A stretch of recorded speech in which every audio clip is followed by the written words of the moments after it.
on a fence, then standing up, stabbing the soldier to the head. We talked again about the concept of distance and how to use your hands and how to trust your instinct, most importantly, instead of trying to get to your weapon or to your common object. Sometimes your instinct is the best thing for you because they're always available for you. Thank you guys for joining our Krav Maga class. You guys can stay tuned and check out our Facebook and YouTube page and learn more Krav Maga tips and lessons. Thank you.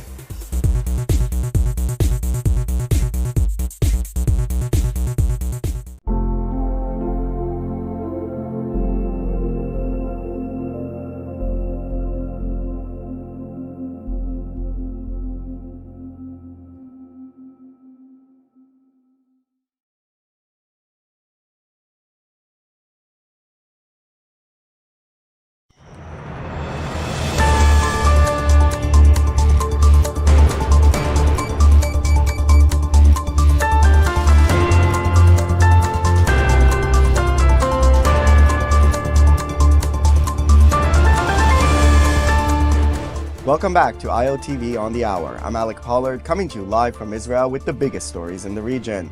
Prime Minister Benjamin Netanyahu announced a landmark natural gas agreement with Egypt, the largest in Israel's history, worth an estimated $35 billion. Netanyahu said the deal, signed with energy giant Chevron, will generate massive long-term revenue for Israel and cement the country's status as a regional energy powerhouse.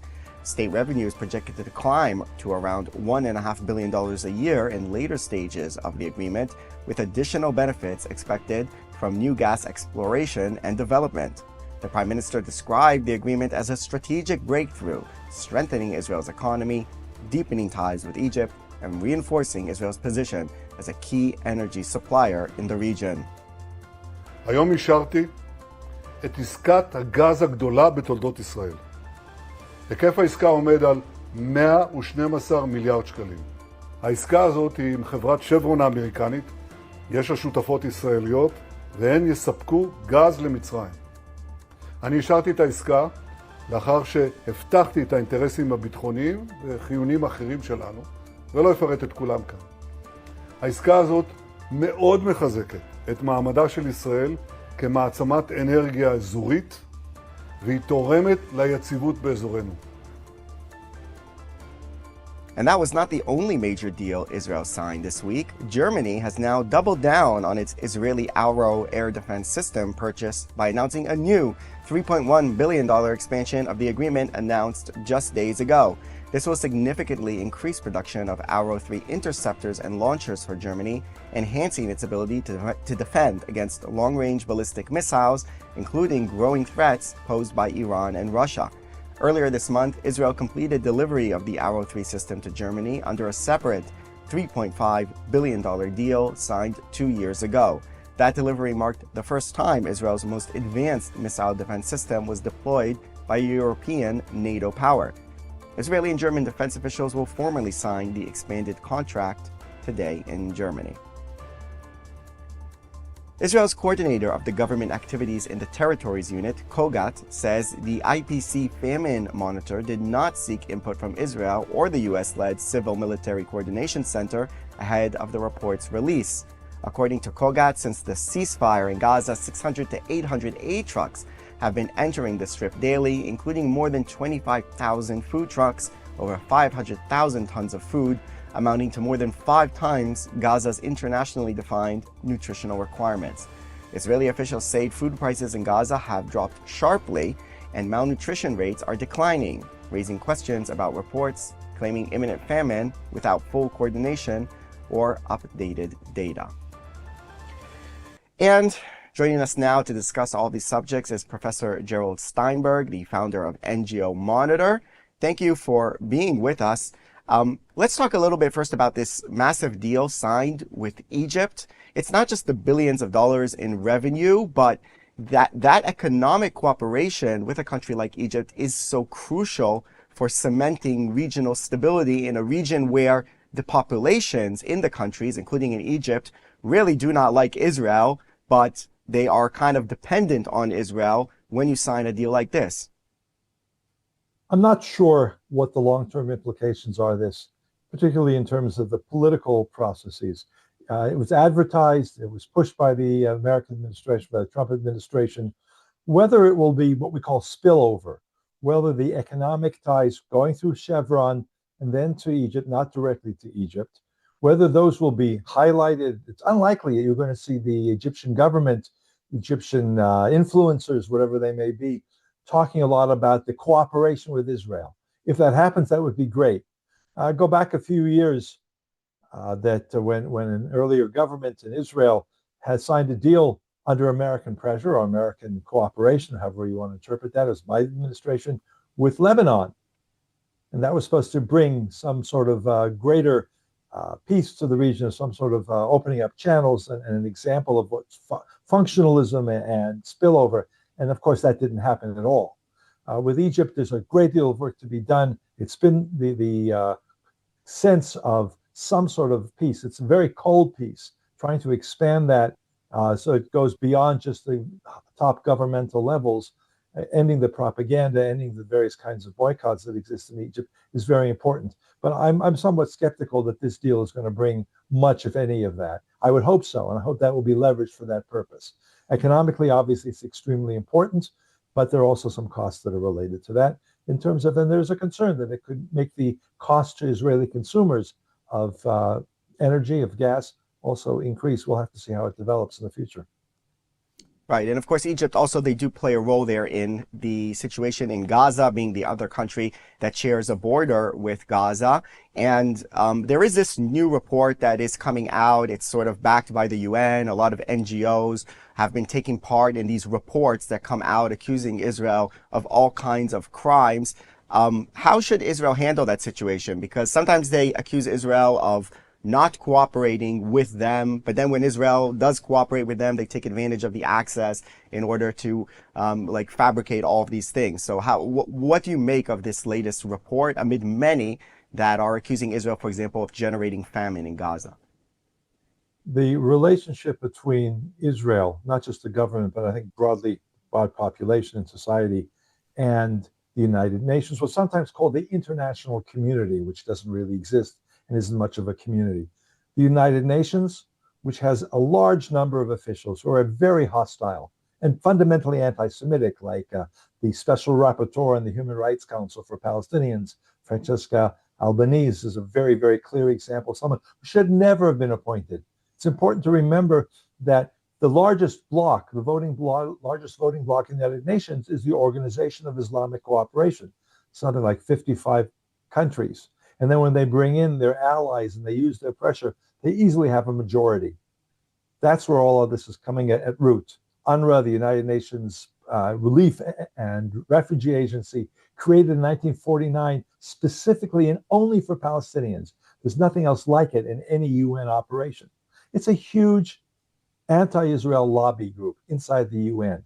So you're going to have all these reports. And then I think it's important to recognize also that finally, after many years, the Israeli government has started to take action, not allowing the NGO allies of the United Nations and the UN operations themselves, the agencies, to operate in areas controlled by Israel, including in Gaza, is very important. And the United Nations and the NGOs are screaming about the effect, the terrible things that will happen to the Palestinian population because of the Israeli actions. All Israel is trying to do is regulate the input of the international aid, so that humanitarian aid, it's called, so it doesn't have another cycle of it being stolen. Up to 50% of the aid was stolen by or with the cooperation, as we know, of the UN agencies and the NGOs for Hamas for terror purposes. So this is a major conflict now, and the UN, the allies, the anti-Israel allies, are hitting back with everything they have, which is these false accusations, particularly of starvation. This is part of the conflict, and it's something that Israel is going to have to prevail on in order to prevent another round, as we've seen since the Hamas takeover of Gaza, at least, and not, if not before, in 2007. But what should be Israel's strategy? You mentioned there, for example, not allowing some groups to operate. Certainly UNRWA, that there's documented evidence of them actually taking part in terror attacks, which is probably the smaller problem of UNRWA. The bigger problem is that they're just simply advocating for something that is not compatible with Israel's existence, which is that all the Palestinians in Gaza, or half of them, have the right to move into Israel, which isn't talked about enough. So UNRWA maybe, yeah, shouldn't be operating in certain places. I think a lot of Israeli officials would like UNRWA to just be disbanded. But what about these kind of smaller NGOs that work in Gaza, you know, the World Kitchen and groups like that, because it does make Israel look bad when they try to stop them from operating. Is that the right way for Israel to deal with them? That's a very important point. There are hundreds, literally hundreds of NGOs that have operated, that are operating, or that want to operate in Gaza. Some of them are not small at all. Oxfam, groups like that, Doctors Without Borders and Medicine Sans Frontier, budget of over $2 billion a year, and a huge political PR operation, which is fundamentally anti-Israel, anti-Zionist, and in many ways anti-Semitic. Many, many false claims and propaganda, genocide, and everything else that we hear. The Israeli government policy for the last few months has been to say to all NGOs that want to operate in territory controlled by Israel, whether it's in Gaza, the West Bank, Jerusalem, any of those places, that they have to fill out, they have to apply for visas, they have to go through a process of vetting, and they have to cooperate with Israel to make sure that there are no Hamas or other terrorist-linked people embedded in their operation. And now we know from documents that were found in Gaza, located by the IDF in Gaza, thousands of pages, that all the NGOs had various liaisons assigned to them, what they called guarantors by Hamas. They were directly cooperating, many of them, with Hamas knowingly. And billions in aid provided by taxpayers went directly to build those 500 kilometers of terror tunnels, 30,000 rockets and missiles aimed at Israel. That has to stop. The UN is not going to cooperate in that. The NGOs are not cooperating. So Israeli policies are not to keep out the NGOs that are careful. I think World Kitchen is one of them, that does not cooperate with terrorists and provides the security cooperation Israel needs. But the other ones, like the Norwegian Refugee Council, one of the most notorious organizations that says openly, our concern is not about terrorism. We have to help all the starving, all the people, the people who are victims. They don't make any distinction. And I think that has to be very much part of Israeli policies. Doctors Without Borders is another one. Save the Children also needs to be carefully examined. What the damage that they have done by cooperating with and providing propaganda, what's called the Eighth Front in the war, cooperating with Hamas is incalculable, and that has to change. But it seems inevitable, though, because even if an organization is kind of trying not to do that, some of them are, you know, they really don't mind. They even want to cooperate. And some of them, though, they get infiltrated because in the end of the day, if you're working in Gaza, you need local stringers. You need local Gazans. All these organizations, there's the international workers, and then there's the local Gazans who help them, give them information, interpret for them, do all these things, and they might be are probably severely compromised. I mean, you're not going to find many local Gazans like that who are working in the organizations who are not in some way doing Hamas's bidding. Even if they want to, they're going to be under pressure. How do you deal with the fact that these international organizations, in the end of the day, their bedrock, their manpower, their base for operations are local Gazans, or locals even in the West Bank, in the case of the NGOs that operate over there? There are some basic steps that should have been taken years ago by the UN agencies and by the NGOs and everybody that's involved in providing humanitarian aid in Gaza. The first one is don't hand out cash. Yet, both the UN, UNICEF in particular, groups like Norwegian Refugee Council, UK government have provided together tens of millions of dollars and pounds and euros in cash. And who determines who gets that cash? Hamas.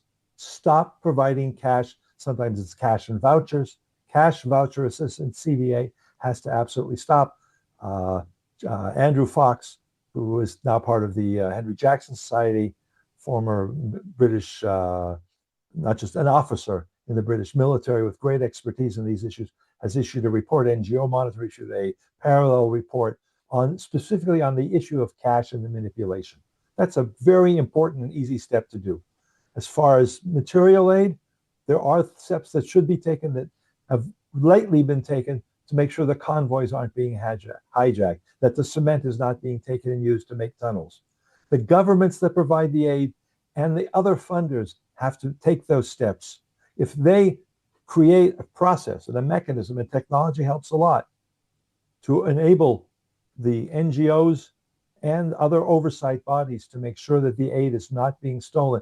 We're not talking about 2% or 5%, 50% at least of the aid for many years was taken by Hamas, knowingly for the NGOs. So it's the formal cooperation. It's not saying we're not going to have any locals, but to make it, even if they are Hamas related, make it virtually impossible for them to steal, divert, whatever term you want to use, the aid and use it for terror are steps that should have been taken. It's a problem to a large degree of politics and attitude. When you have the head of Norwegian Refugee Council, Jan Egeland, saying, we don't care about what happens to the aid.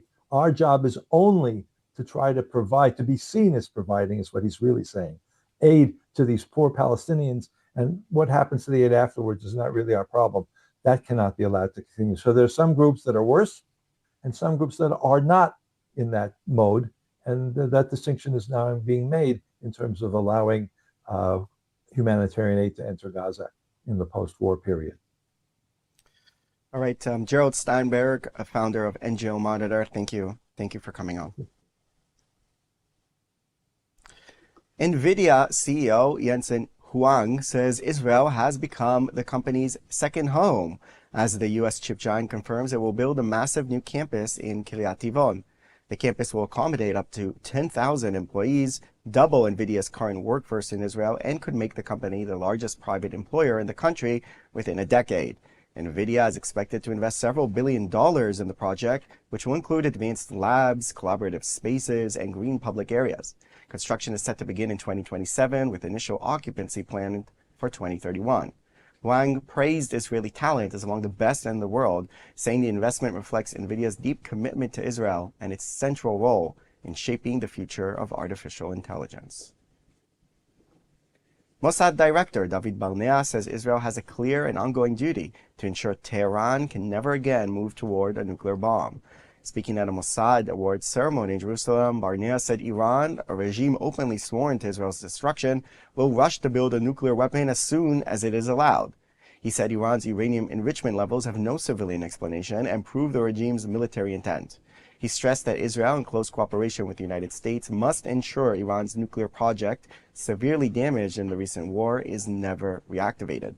That warning comes amid new details that emerge about one of Israel's most sensitive operations. A joint Washington Post and PBS Frontline investigation reveals that during Operation Rising Lion, Israel eliminated 11 senior Iranian nuclear scientists, including former atomic energy chief Fereydun Abbasi, setting Iran's nuclear program back by several years.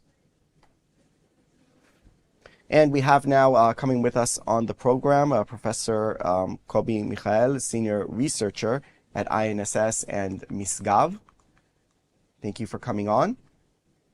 Do we have? Well, he's not with us at the moment, so we'll see if we can get our guest to join us later on. Another victim of the deadly Bondi Beach Hanukkah terror attack has been identified today as Adam Smith, a 50-year-old father of 4. Smith is not Jewish and was attending the candlelighting event. He was walking with his wife along the beach when he was shot and killed during the attack on the Jewish holiday gathering. Mourners in Sydney today laid to rest 10-year-old Matilda, the youngest victim of the deadly Bondi Beach Hanukkah shooting, as anger and grief turned into sharp criticism of Australia's government. Survivors said Jewish communities have been left unprotected amid rising hatred since the start of the war in Gaza. The attack is believed to have been inspired by Islamic State, shocking Australia and deepening fears for Jewish safety worldwide. I don't want to accuse him of anything, because I've never sat and had a conversation with him, but his actions do not protect the Jewish people. We are a minority. We are contributed. I just feel like, why didn't you listen? Why haven't you listened to us? We've been saying it.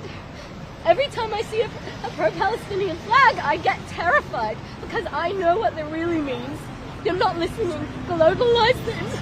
This is globalize the Intifada, burying a 10-year-old child. She wasn't religious. She's not a rabbi. She's very secular.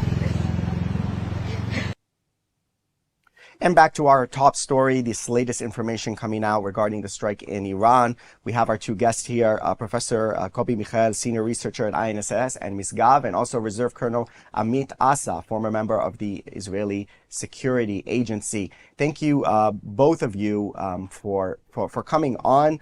Amit, just to start with you about these new details emerging about Mossad activity in conducting this attack. We had heard it, a few months ago when this happened, that there were maybe as many as 100 agents, even inside Iran, that were taking part. This is like incredible infiltration of the Iranian system. What new information really has come to light with this report that is crucial to understanding what happened and what capabilities Israel has?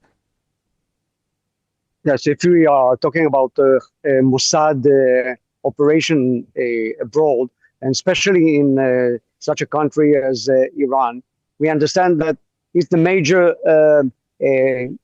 point that Mossad will target and collect information for a long time. It's not a matter of months; it's a matter of years that Mossad is operating and they collect information about everything, and especially in the Iranian nuclear program. So we knew all these science people. We knew all the places that they are living. We knew all the information that we needed for this kind of an attack, especially if we want to attack it in one time. It would be a surprise for them. It was a surprise, but they knew that we are collecting information about the program. Right. And can we really know, though, how far back the program was set? Because that's a big question that, Trump said it was completely destroyed. We know that's a bombastic statement, probably not to that extent. But how many years or months, some people say only months, was this program set back? Okay, first, it's a matter of people. We know that the science is not there anymore, but there is other science that works. And Iran is aiming to have all the ability back on air. So they are working on it, and they have other science that works all over 24 hours a day, 7 days to accomplish their ability again to be as much as they had. So we have to understand that they didn't stop. They didn't stop a program. They didn't stop the nuclear program, of course. And they will have the ability in few months. I think who says that it will be for years? I think it will be less than that, because they are having a lot of people working on that all day. Professor Michael, this Washington Post report details basically a U.S.-Israeli deception where it was as if the two sides were at odds, that, Trump was going towards a negotiation with Iran and Netanyahu's team were not happy about it, but that they were actually coordinating closely as far back as February, just after Trump took office. So what can we learn from this about basically the U.S.-Israeli cooperation in dealing with the Iranian threat, that maybe sometimes what we see in the news is not the full story? Yes, indeed. I believe that Israel and the United States are still on the same page. I believe that President Trump is still determined with regard to the Iranian intentions to resume and to reconstitute their nuclear capacities. And I do believe that the United States will join efforts together with Israel in order to thwart, in order to assure that Iran will not be capable to reconstitute its military nuclear capabilities. Now, if Israel will operate alone, if the United States will join like it joined in last June, I cannot tell you. But I think that Israel will be backed by the Americans, and eventually I think that Israel prepares itself to a second strike. I don't think that there is any other option. And I do believe that the Americans are still there together with us on the same page, because they understand that once Iran will be able to reconstitute its military capabilities, it will endanger not only the security of Israel and the interests of Israel, but the interest and the security of the entire region and even beyond. Well, that's really the question now, basically for the both of you, I want to ask, because there is kind of a danger maybe that the eyes are off Iran, because there is that perception that the program was, set far back and it's not a threat, when the Iranians themselves are sometimes saying, and maybe we can't believe them, that they've basically rebuilt everything that was destroyed. I mean, what should be done in order to make sure that there isn't this lapse into lethargy regarding the Iranian program, which is still a threat? Colby, first you, and then Amit. Yeah. Mm-hmm. I think that the Israeli eyes are always there, and even in a more strict manner than it used to be before. Understanding that the Iranians are, I would say, very determined with regard to their will to reconstitute their capabilities. They did not rehabilitate their capacities when it comes to the nuclear capacities, not yet. And I don't think that Israel will allow that. And I don't think that Israel will stay a long period of time seeing that Iran rebuilds its capacities and will do nothing but containing the situation. No, it will not be like that. I think that something has been changed dramatically in the entire Israeli perception and the national security doctrine, and we are far beyond the days of containing any threats. And I think that Israel will act, be it together with the United States or even without the United States. I can add, I think, two things from permission. One thing is that nuclear program is not the only threat that we have now. We know that the ballistic, long-term, ballistic missiles that they are preparing, they are activate now, is threatening not just Israel, it's threatening Europe, Eastern and West Europe, and also United States. So the threat of the ballistic program of the Iranian is more concerning now. Even if we are talking about the nuclear program. And second, I think Iran is talking, and we have to listen to the regime and to what he is saying, because they are saying that never they will quit, want to destroy Israel. They will never quit, want to destroy the entire Western world and free world. And this regime of radical Islam, Shia radical Islam, must have be destroyed before they will attack again, because we have no choice, no other choice than fighting the regime itself and to make them go down, even for the public and the population of Iran. It will be a very good thing for us in the Middle East.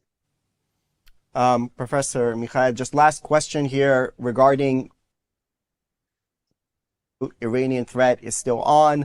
They're going to continue. Israel needs to be active to stop them, but is there diplomatic support for that? There was a lot of opposition amid the Republican coalition against the Iranian strike. How to garner the support to continue to be active in stopping the Iranian threat? 1 minute answer. Yes, I think that Turkey is a sort of a key in this regard, and here the American administration has to play a very significant and substantial role, because Iran continues assisting Hezbollah and Hamas by fueling them with money that goes through Turkey, exchanges in Turkey, and the Turkish government knows about that and cooperates in this way or another. And I think that we have to take it into consideration as well. Secondly, Israel has to understand that the diplomatic front is a very crucial front, and we have to continue working on this front. But the most crucial thing is the United States of America. This is the key. President Trump is the key. And we have to assure that he will remain with us on the same page. All the others are important, but much less important than the US. All right, Reserve Colonel Amit Asa, Professor Kobe Michael, thank you both of you for coming on. Thank you for Thank you, having me. Baba. And now a word from our sponsors. When you buy from Blessed by Israel, you're not just shopping, you're standing with the families of Israel's heartland. Every bottle of delicious olive oil, handcrafted necklace, or jar of honey carries the spirit of Judea and Samaria. These, along with many more products, are the tastes, scents, and stories of the Promised Land, made by people rebuilding our biblical homeland every day. Shop now at blessedbyisrael.com and use ILTV's special code BLESSISRAEL for 10% off on your first order. 3 million Israelis are dealing with trauma since October 7th. To help Israelis heal, Hadassah is there, with the largest rehabilitation center in Jerusalem, world-renowned medical centers, and youth villages. It's said, saving a life saves the world. Imagine helping millions. This is Hadassah, a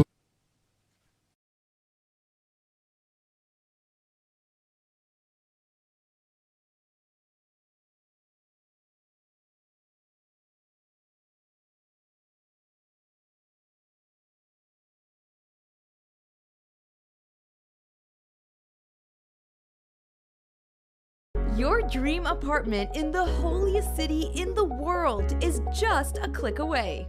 Am Yisrael Chai, the lifeline for so many chesed operations in Israel, is holding their annual Dream Raffle, where one ticket only can buy you a luxurious apartment in the heart of Jerusalem. Don't win the apartment? No problem. All raffle proceeds from all tickets go directly to one of the incredible organizations that Am Yisrael Chai supports. And for the first time ever, the apartment is fully furnished. Don't miss this incredible opportunity to actively donate to Israel's functionality and, on the way, potentially score big and win the apartment of a lifetime. Scan the QR code now to join.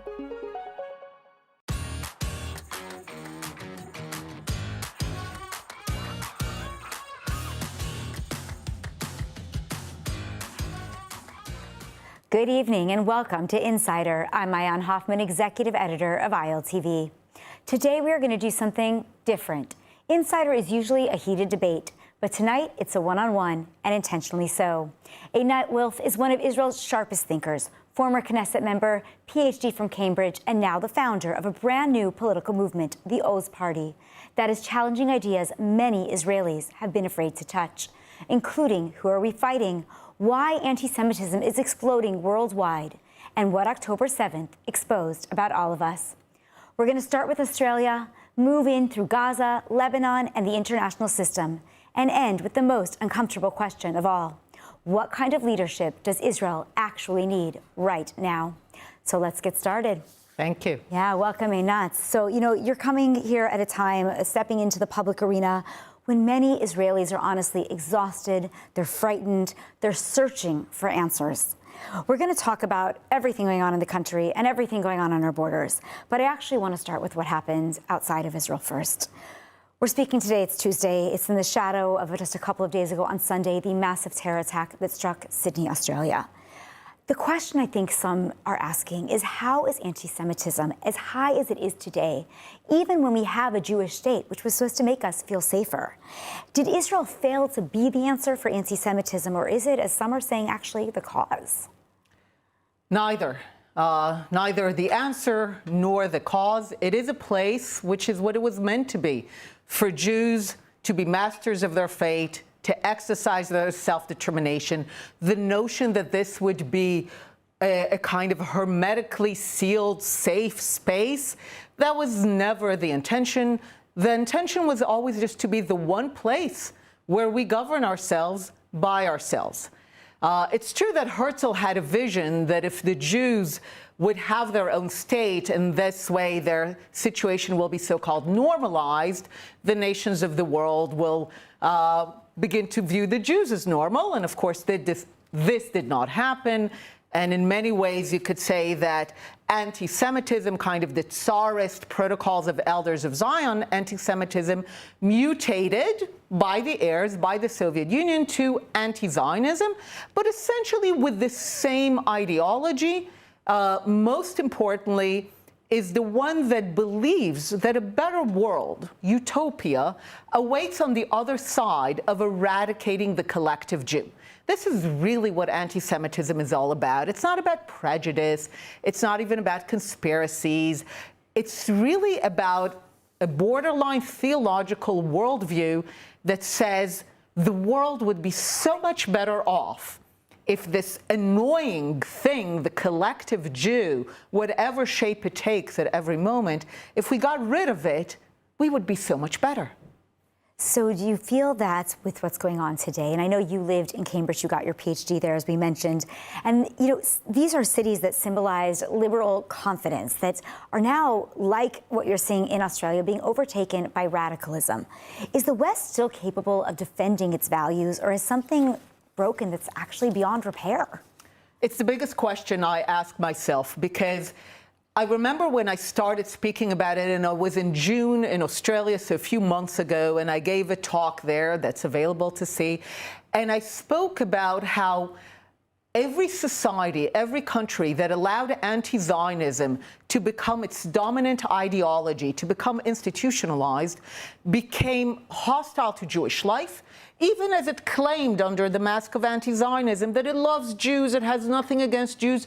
Jews might be at the forefront of this, but the fact is that every place that it happened, from the Arab world to Iran, to the Soviet Union, to Eastern Europe, the environment turned hostile to Jewish life, and if it was not stopped, no Jews were left. Now, we're seeing this dynamic as at play. As I said in the talk in Australia, when Australia was at the height of Zionism, one of the most pro-Israel countries, this is when the Jewish community felt safest, most thriving. People want to separate.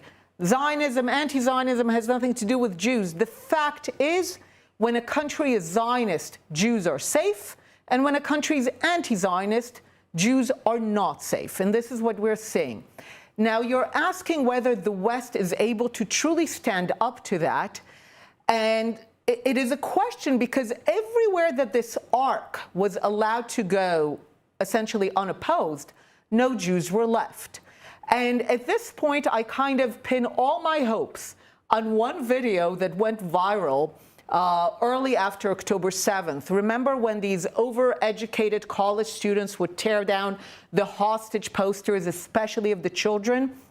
And there was a video that went viral in New York City of two construction workers. I think one was black, one was Hispanic, looking at this and going, "It's not right. Stop it. It's not right." And I remember looking at this and thinking, I genuinely hope that the West, and especially the US, still have this foundational base of common sense, which, as you know, is not so common, that basically looks at what's happening and says, it's not right, stop it. And if not, are you suggesting that perhaps all the Jews in the West might either make Aliyah or move somewhere else because, as you said, no Jews will be left?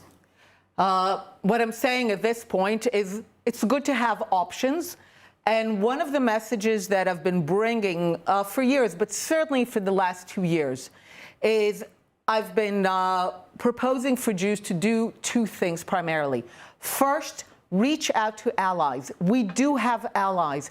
We have friends, people who understand that something sinister and wrong is happening. We need to help them see the forest for the trees, see that this is not about this Israeli government or Zionism even. It's about this dangerous vision that utopia awaits on the other side of eradicating the collective Jew by any means necessary. And what we see is any means necessary. So first, reach out to allies, help them see what's going on. And the second, and this is a message that's sometimes tough to deliver, is I tell them now is time to take care of our own. We can take care of museums and all that later. Right now, it's the time for the Jewish community, for Jews around the world, to mobilize for the Jewish community. Whatever resources they have, passion, time, resources, they should put towards the Jewish community until this wave is fought against. And do you believe that then the violent attack that we saw happen in Australia was a result of the anti-Zionism and the protest in the streets, or was it also tied perhaps to the government and the decision it made, for example, to recognize a Palestinian state just a couple of months ago? It works together, and it goes back to the two construction workers. One of the things that I tweeted yesterday, that the most devastating thing for Jews after an attack is to realize that they are governed by cowards, and that they are governed by people who will not stand up to the ideology in the name of which these attacks have taken place, who will offer hollow thoughts and prayers, who will all lives matter, the declarations. And that is kind of, as we say, to turn the knife even more, the sense that not only did this attack happen, is we're governed by cowards. Because, you can accept that attacks can happen, but then you want to know that you have leaders who will understand the magnitude of the challenge, who will stand up to it. And it's devastating when you realize so many countries in the West do not. Yeah, and certainly in the discussions we're having with Australians on the ground, that is the sentiment that they're feeling, that for 2 years they complained, Absolutely. The attack happened, and nothing is going to change. 100%. Now, I want to bring us back home. You started a new political party. It's called Oz, not Oz, as you've pointed out. I'm from Kansas, so that really meant something to me, but Oz means strength. And I want to get into some details about that. But first, for years, Israelis in the world were told that borders, occupations, settlements were the heart of the conflict that we have between Israel and the Palestinians. And you have said that that is just a convenient illusion. So what is the deeper truth that we have been avoiding? The deeper truth, and I understand why we've been avoiding it because it's a tough one, is to understand that our enemies, almost without exception, are defined by a commitment to a total ideology that essentially wants to see no sovereign Jews anywhere between the river and the sea. For about 20, 25 years in my books, essays, lectures, I would always bring a quote by British Foreign Minister Ernest Bevin after World War II, where he defines the conflict as irreconcilable. And that's before you have settlements and occupation and Bibi and all that, all the comforting excuses we have today. And he says the conflict is irreconcilable because the Jews in the land want to establish a sovereign Jewish state. So the Jews have a liberation movement called Zionism that wants independence and statehood. And I'll add, this is why they achieved it. And the Arabs in the land, and those are the Arabs that will later hijack the name Palestine to be known as Palestinians, he says their top priority is to resist to the last. This word resistance, it also appears in the name of Hamas, Mukawama. We hear it, we see it in the demonstrations, resistance, right? Resist to the last the establishment of Jewish sovereignty in any part of the land. So basically he's saying, this is not a conflict between two movements, each seeking independence and statehood, in which case it makes sense to share and have two states.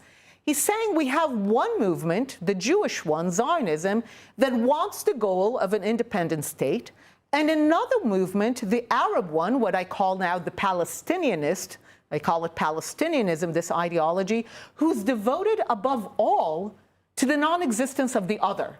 So they don't have a positive desire. They actually are organized by negation, by destruction.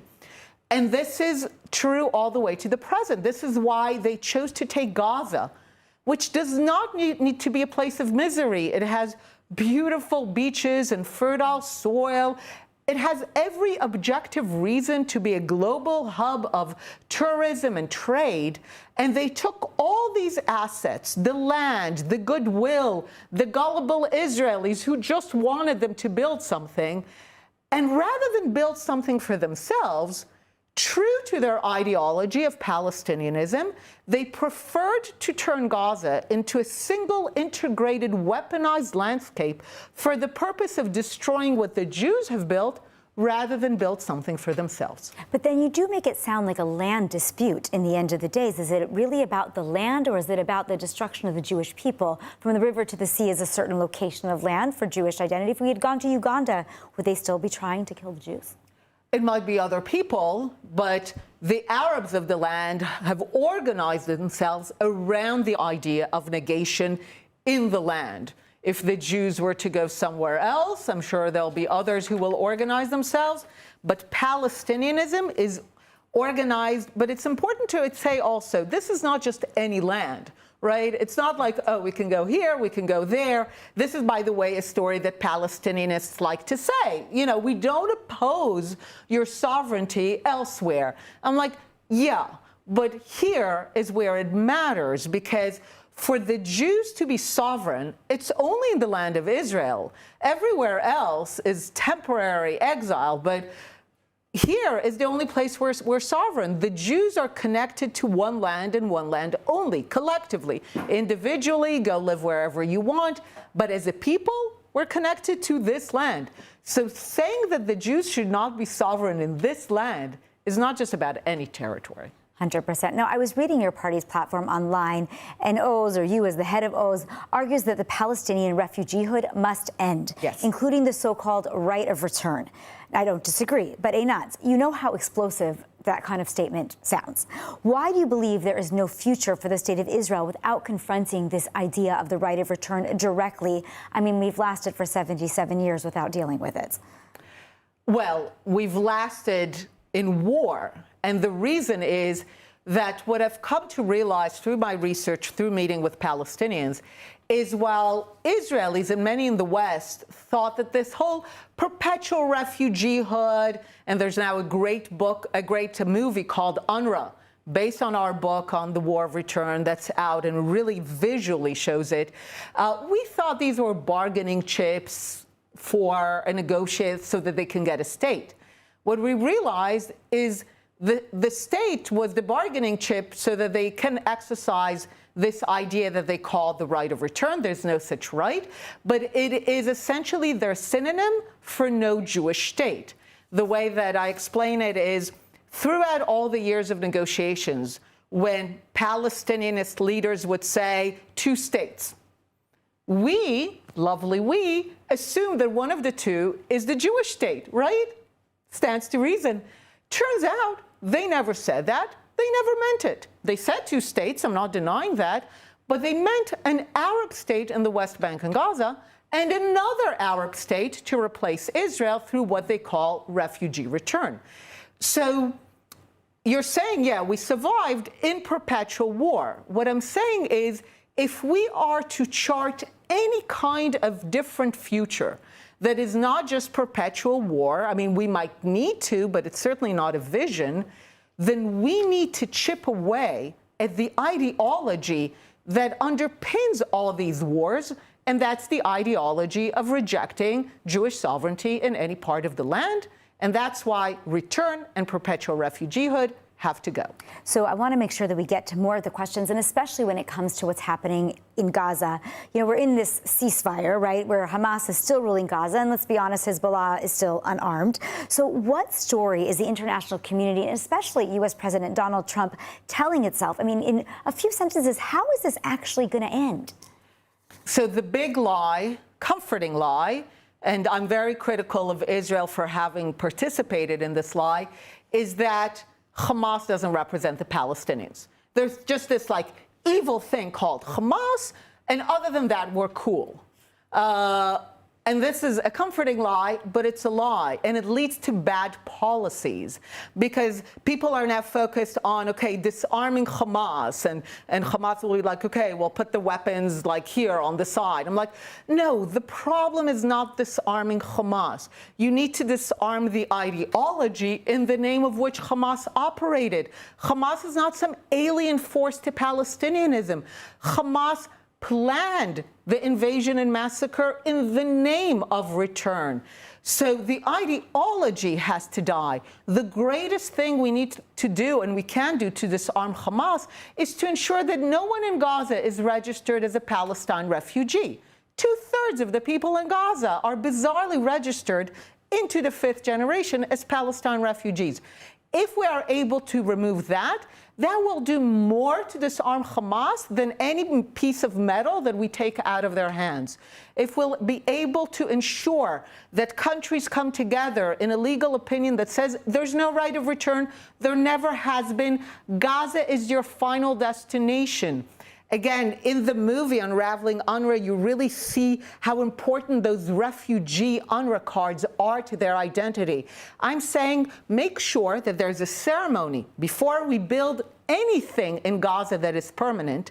They hand over their refugee cards. Make it a ceremony. And they say, this is my home. Exactly. Get a Gaza resident card with a map of Gaza. 100%. And say, this is it. So we're not going to get to talk about every controversy, but there is one, if we're talking about being able to make sure that we are secure and that we have a future with a border with Gaza, we're going to need a strong army. And one of the policies that you have is that there must be mandatory service for everyone. It's Jews, but it's also Arabs. It's, of course, secular, maybe religious Zionists, but also ultra-Orthodox and all men and women. Yes. Why? Because I believe until there is peace, until Palestinianism as an ideology dies off, Israel is threatened. We are still a small country, and we need everyone. And people who refuse to defend Israel, and that means military defense, that's what we need, cannot be part of the solidarity mechanisms of the Israeli welfare state. So one of the platforms of Oz is public services will only be given to those who serve the public. But for that, Israel has to employ radical equality in the drafting. Everyone, as they reach the proper age, gets a draft. Women and men, I don't like it that secular women are assumed to serve and everyone else deigns to volunteer. Women, men, Jews of all kinds, Arabs, it's their state. It needs protecting. They need to mobilize to protect it. The state cannot give up on anyone. Everyone gets a draft. Those who dodge it, then they, like the wicked son of Haggadah, are saying, I'm out. This is for you, not for me. So now I have to put it out here. You're launching this political party at a moment where most people are still actually very afraid to challenge Prime Minister Benjamin Netanyahu. We've seen it over too many years. And despite the fact that despite the fact that all of the polls, of course, are showing that Israelis do not want Netanyahu to be the prime minister. But nonetheless, as we've seen, he continues to be. Are you doing this, first of all, you're a woman. It's a brutal political culture. What is making you feel that this is the right thing to do right now? What I felt after October 7th is that the ideas that I've been working on for so long, the messages that I've been bringing, the fact that I saw it happening, that I warned against it. And after October 7th, I realized I had the tools to say what Israel had to do. Made me realize that this is the moment to finally bring to the public actual ideas and programs and finally bring the deadlock of the discussion about who. We say that we are going to talk about what rather than who. And I think, and I see it in the parlor meetings we're holding now, there is a thirst to finally talk about a vision for Israel rather than this kind of intense stuckness about who. It's fascinating. Now, you're going to have really 30 seconds to answer this last question, but I know that we're getting ready for the new year, and we need to hear a final message. What is the one truth Israelis must stop avoiding if we want to have a future in the state of Israel? Really, 10 to 30 seconds. We need to acknowledge that we have real enemies with a difficult ideology, but we should also not despair and have a vision for it to change. Amazing. Einat, thank you so much for spending the time tonight. Unfortunately, we are out of time tonight. I really want to thank you, our audience, and for being here tonight and joining me for this discussion. If you found it valuable, please like, share, and subscribe, and check out the ILTV podcast on YouTube, Spotify, or wherever you get your podcasts for more in-depth interviews. I'm Ayan Hoffman. Thanks for watching. We'll see you next time. Step into the story of Israel's heartland with Blessed by Israel, where every purchase connects you to the land, the people, and the promise. Taste the sweetness of the promised land in their delicious honeys, or wear the story of the land close to your heart with the stunning Special Places of the Land necklace. Behind each product is a family, pioneers living in Judea and Samaria, crafting beauty and goodness from the soil of the Bible. When you buy their creations, you're not only receiving something extraordinary, you're investing in Israel's future, helping small businesses thrive and communities grow strong. Join a movement that celebrates faith, resilience, and hope. Visit blessedbyisrael.com and use ILTV's special code BLESSISRAEL, that's BLESSISRAEL, at checkout for 10% off on your first order. Be part of strengthening Israel, one purchase at a time. And joining us now is Naomi Khan, Director of Regavim's International Division. The organization warns that Israel is steadily losing control over territory in Judea and Samaria due to widespread illegal construction and land seizures. Naomi, welcome. Thank you for having me. Thank you for joining. So, Naomi, when people hear phrases like land grab or quietly changing the landscape, what does that actually mean on the ground? What are you seeing in real time? What it means is illegal construction that uses human beings as political pawns. It means massive infrastructure work, such as 5,500 kilometers of illegal roads in areas under Israeli jurisdiction. It means electricity lines.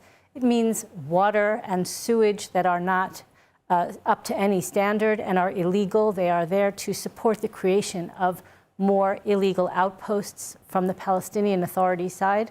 What we're seeing is the building of schools, sometimes on archaeological sites, sometimes on the back fences of existing Israeli communities, sometimes in live fire IDF training zones. All of these things are there to literally, physically change the map. So, based on Regavim's research, how significant is the scale of illegal construction and land takeover over the past decade? Are we talking about isolated cases or a coordinated trend? Oh, it's definitely coordinated. It's a very, very carefully constructed and well-executed plan that was announced publicly by the Prime Minister of the Palestinian Authority in 2009. Salim Fayyad, the Prime Minister, announced that the Oslo framework was no longer binding and a de facto Palestinian state would be built on the ground throughout the entire Judea and Samaria, what they call the West Bank. And they've been going about it ever since. So we've found approximately 103,000 illegal structures on the ground. The state of Israel has already lost massive amounts of state land to these types of land grabs through construction and agricultural work. I can tell you the figures that we have as of the end of 2004, 245,000 dunams, that's 95 square miles of Israeli state land in Area C, have already been overtaken by the Palestinian Authority. Compare that to the size, the footprint of the Israeli communities in all of Judea and Samaria. The grand total is only 24 square meters. That's 62,500 dunams. That's a ridiculous quantity of land loss, illegal operations that are not being addressed by the Israeli government until recently. In the past 2 years, we have seen a policy shift, and we're pleased that the Israeli government has adopted Regavim's recommendations and is now enforcing the law in a way that it has not done in decades. And what is Regavim able to do that others cannot? Walk us through how your team documents, how they track and challenge what is happening. Well, we have a very unique method that we apply everywhere in the country, not only in Judea and Samaria, but also there. We have field coordinators who go out and see what's actually happening on the ground in every area, document it, we map it all out. We compare everything that we find with full aerial surveys of the region, and we see what's been built, what's been removed. We try to understand from this the trends, the policy ramifications, and formulate solutions, which we then propose to the government. And in recent years, those policy initiatives have actually taken hold on the ground and are changing reality. Now, for viewers watching at home, how can individuals make a difference? What does getting involved with Regavim actually look like? The first and most important thing is to be educated, to learn what's really out there, because so much of what you'll read in the media is false. So when you want to get involved, the first thing is to consume the reports that we publish and to follow us on social media and to stay abreast of actual factual analysis of what's happening on the ground. There are many, many ways to join Regavim's fight, and I encourage people to look at our website or our social media platforms. We're everywhere. You just have to look for us. Naomi Kahn, thank you very much. Thank you. Well, as we move forward here at ILTV, we're not just delivering the news, we're carrying out a mission. Every day we work to strengthen Israel's global voice and stand firm for Zionism with factual pro-Israel reporting. By subscribing to our app, you're joining us as a partner in this mission, and you'll get access to our new 24/7 channel with live broadcasts at the top of every hour. Scan the QR code on your screen to subscribe now.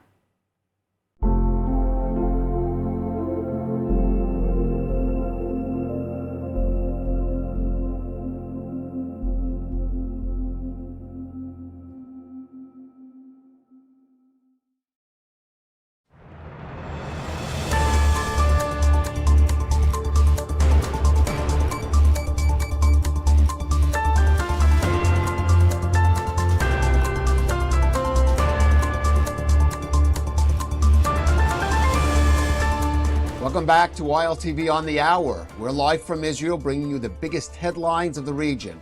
I'm Caleb Ben David, and here is your roundup of the latest developments coming out of Israel and elsewhere. Israel has drawn a clear line, and so far, Washington is respecting it. The U.S. hosted a high-level international forum in Qatar to discuss the creation of an international stabilization force for Gaza. More than 45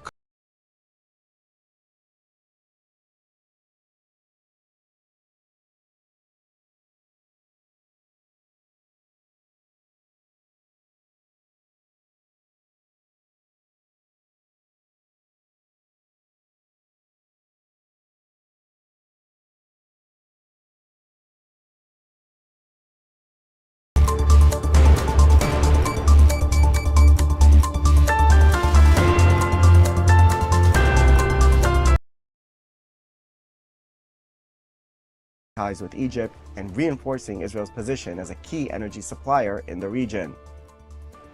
היום אישרתי את עסקת הגז הגדולה בתולדות ישראל.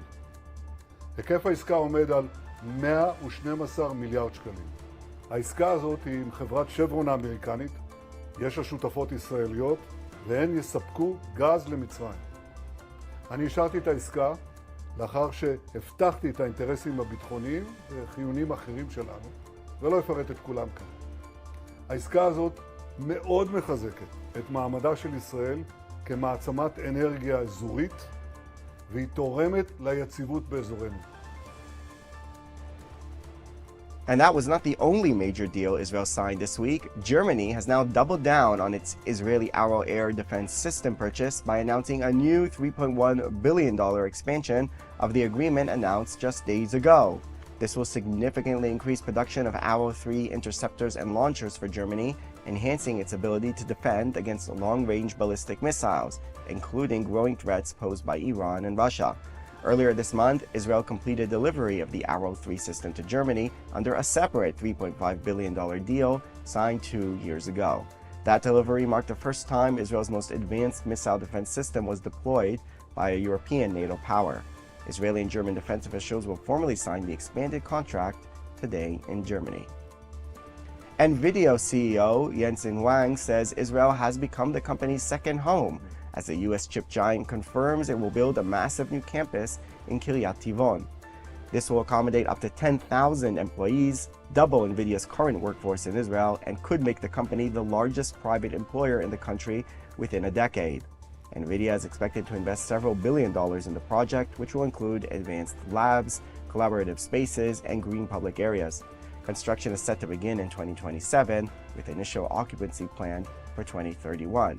Wang praised Israeli talent as among the best in the world, saying the investment reflects NVIDIA's deep commitment to Israel and its central role in shaping the future of artificial intelligence. Israel is pushing back against an upcoming UN-backed famine report on Gaza, saying it ignores key data from Israeli and American aid coordinators. Israel's coordinator of the government activities in the territories unit, Kogat, says the IPC Famine Monitor did not seek input from Israel or the US-led Civil Military Coordination Center ahead of the report's release. According to Kogat, since the ceasefire, 600 to 800 aid trucks have been entering Gaza daily, including more than 25,000 food trucks, over 500,000 tons of food, amounting to more than 5 times Gaza's internationally defined nutritional requirements. Israeli officials say food prices in Gaza have dropped sharply and malnutrition rates are declining, raising questions about reports claiming imminent famine without full coordination or updated data. Mossad Director David Barnea says Israel has a clear and ongoing duty to ensure Tehran can never again move toward a nuclear bomb. Speaking at a Mossad award ceremony in Jerusalem, Barnea said Iran, a regime openly sworn to Israel's destruction, will rush to build a nuclear weapon as soon as it is allowed. Barnea said Iran's uranium enrichment levels have no civilian explanation and prove the regime's military intent. He stressed that Israel, in close cooperation with the United States, must ensure Iran's nuclear project, severely damaged in the recent war, is never reactivated. That warning comes as new details emerge about one of Israel's most sensitive operations. A joint Washington Post and PBS Frontline investigation reveals that during Operation Rising Lion, Israel eliminated 11 senior Iranian nuclear scientists, sending the program back years. And that's all for this edition of ILTV on the Hour. Thanks for watching.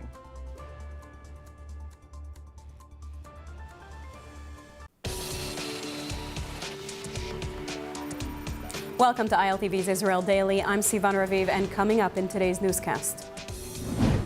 The U.S. hosts a forum in Doha discussing the International Stabilization Force in Gaza.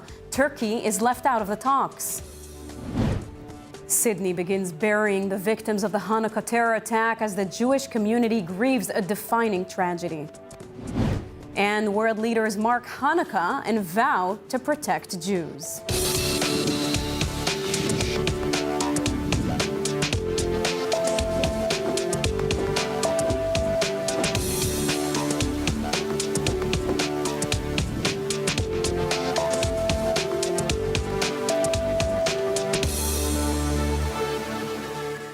While the war in Gaza remains frozen by a fragile ceasefire, the United States is pushing ahead with a major diplomatic move that could shape Gaza's future, and one key regional power has been deliberately left out. We get more on this from ILTV's Steve Leibowitz.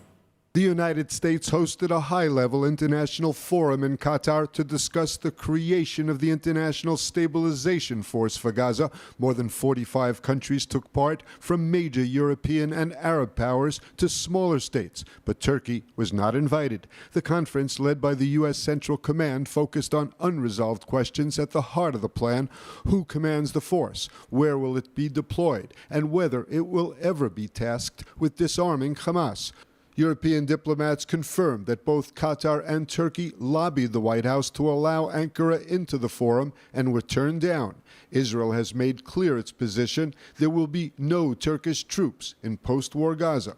Behind closed doors, the United States is reportedly struggling to turn the idea into reality. Formal requests were sent to more than 70 countries asking for troops or funds. According to reports from Doha, so far only 19 have responded positively, and even they are setting conditions. Several countries say they will only deploy forces inside Israeli-controlled areas of Gaza behind the so-called Yellow Line. Washington, however, wants the force to also operate in Hamas-controlled territory where most of the population lives. All of this comes as tensions rise between Jerusalem and Washington over the next phase of the ceasefire.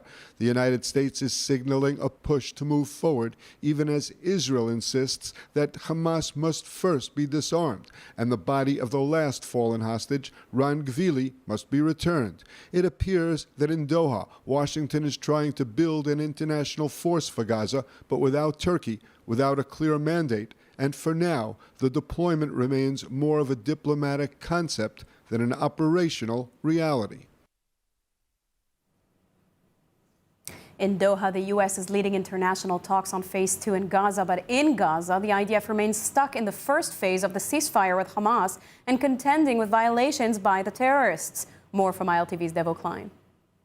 Forces from the Golani Brigade combat team operating under the command of the Gaza Division have been active along the Yellow Line in eastern Rafah. The mission to destroy above and below ground terror infrastructure and remove any immediate threat to IDF forces and to the State of Israel. During the operations along the Yellow Line, the forces located weapons and surveillance equipment, including Kalashnikov rifles, RPG rockets, and cameras used by Hamas terror operatives against IDF troops operating in the area. In addition, the forces destroyed several Hamas terror infrastructure sites and eliminated terror operatives who were operating along the routes and posing an immediate threat to forces. IDF forces under Southern Command remain deployed in the area in accordance with the ceasefire agreement framework and will continue operations to remove any threat. Far from Doha, and for some time until the potential of an international stabilization force comes into effect, the IDF remains the only force on the ground able to contend with Hamas in Gaza. And joining me now to discuss these latest events is Colonel in Reserves Itamar Yaar, former department head at the NSC. Thank you for joining us. Good afternoon. The U.S. hosted an international forum in Doha on a stabilization force for Gaza, excluding Turkey. What does Turkey's absence signal, in your opinion? It signals that the State of Israel refused to accept Turkey as a legitimate player in the Gaza Strip and in other areas where we are concerned about the Turkish presence. And I speak about Syria, I speak about Lebanon, and I speak about Gaza itself. Turkey is a NATO member, but has also openly backed Hamas and criticized Israel throughout the war. From a security standpoint, can you explain to our viewers why Israel is adamantly opposed to Turkish participation in a multinational force? You just mentioned that Turkey is part of NATO, and this is part of the problem. Because we understand that if Turkish soldiers will be within Gaza, our flexibility to take part and to try to stop all kind of activities against Israel will be limited, because it will mean that there is a risk the Turkish soldiers that are part of NATO will be under danger to be attacked by us by mistake or not by mistake. This is one area, one reason. The other reason is that we see that Turkey have a crucial interest in the area. The Turks are part, more or less, of the Islamic Brothers, together with Qatar. And they would like to get more and more influence. They had already more influence after the disappearance of Iran from Syria and away from Lebanon.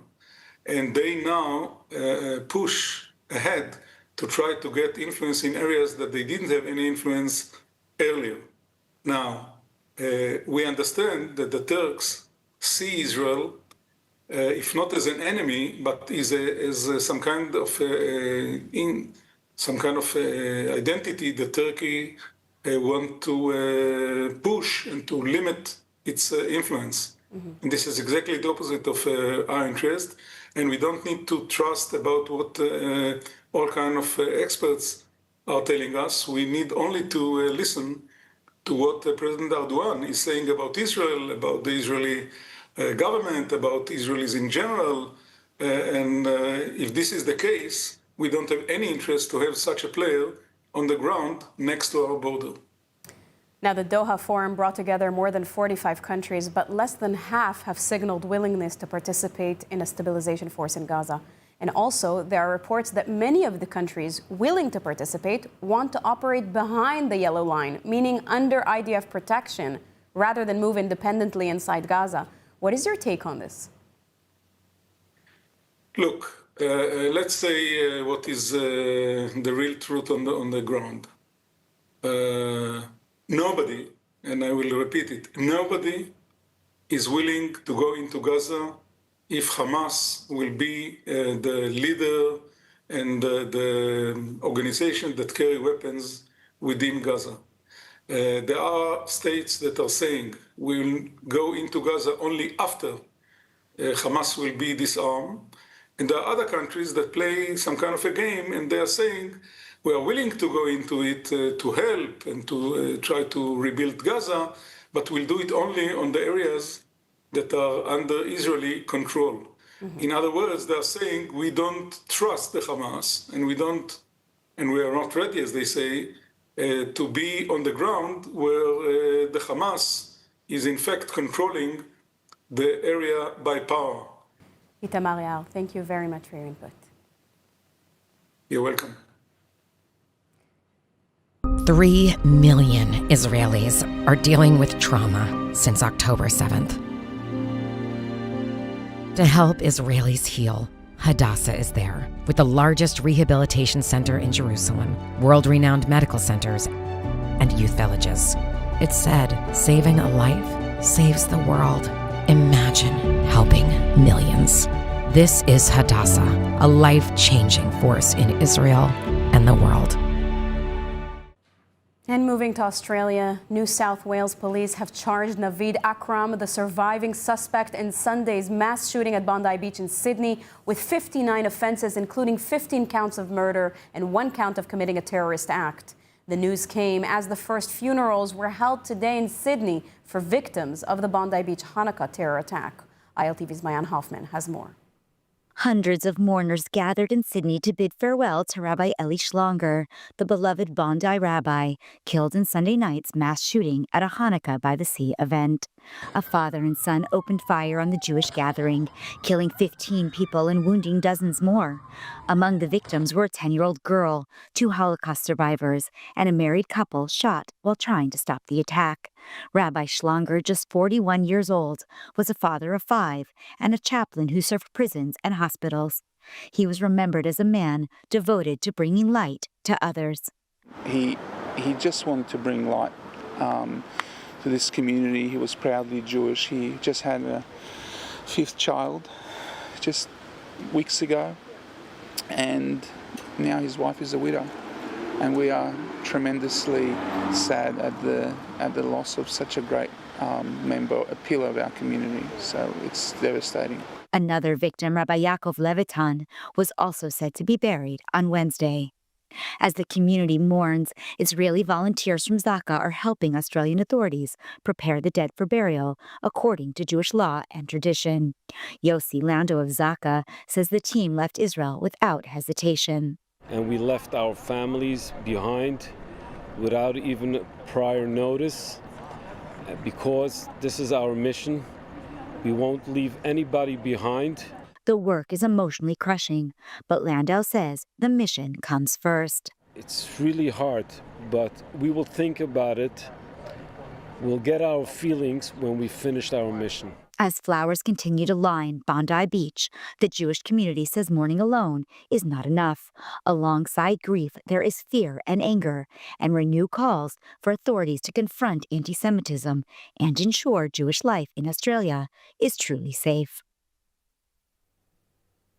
Turning to the northern front, the IDF says it carried out 2 separate strikes against Hezbollah terror operatives in southern Lebanon within a span of just half an hour. The IDF is also releasing evidence that Hezbollah continues to systematically violate the more than 1-year-long ceasefire in Lebanon. More from ILTV's Steve Libowitz. According to the army, one operative was struck in the area of Taiba, while a second Hezbollah terrorist was struck in the area of Siblin. It was but the latest in the near-daily strikes inside Lebanon, as Hezbollah violates the ceasefire and attempts to rebuild. Summing up the recent period, the army says it eliminated about 40 terror operatives across some 30 different villages in South Lebanon since the beginning of October.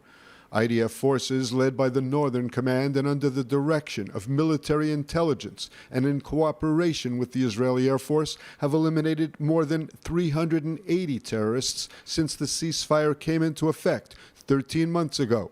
During that period, Hezbollah violated the agreement more than 1,900 times. The operatives were involved in terror activities in South Lebanon, including the rehabilitation of terror infrastructure, the smuggling of weapons, the coordination between local village residents and Hezbollah command centers. The IDF says this constitutes further evidence of the presence and operational activity of the Hezbollah terror group in the area, in direct contravention of the understandings between Israel and Lebanon. The IDF said it will continue to operate to remove any threat to the state of Israel.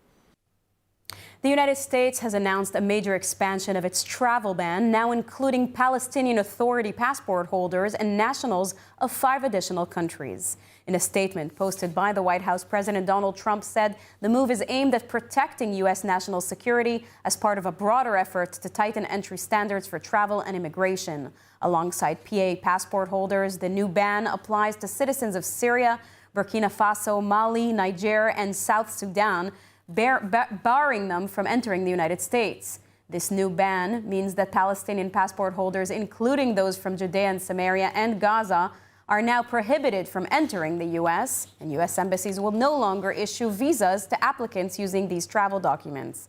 The policy reflects an escalation of Trump's immigration agenda, which has seen earlier restrictions on visas for Palestinian applicants and denial of entry for some PA officials in recent months.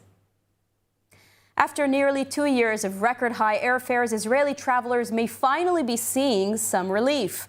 As foreign airlines begin returning following the Gaza ceasefire, competition is coming back and prices are starting to ease. ILTV's India Naftali reports from Ben Gurion Airport in Israel. India? Yes, Sivan, for much of the past 2 years, flying in and out of Israel came with a steep price. Wars with Hamas, Iran, and other regional threats forced many foreign airlines to suspend service, leaving Israeli carriers with little competition and travelers paying the cost. Now, with a ceasefire in place, that picture is beginning to change.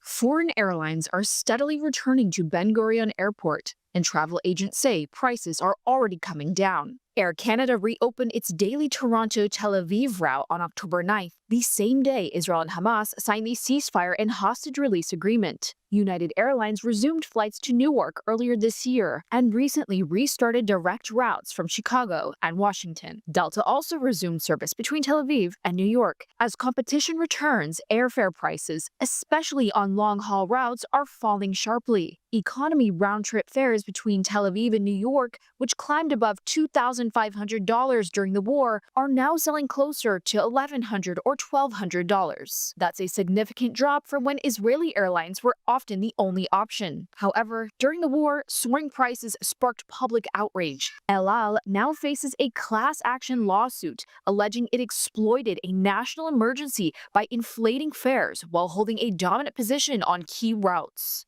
The lawsuit seeks about 600 million shekels in damages, claiming passengers paid far more than they should have during the war. As criticism mounted, Israel's Ministry of Transportation stepped in, pressuring airlines to expand seat availability and limit extreme pricing.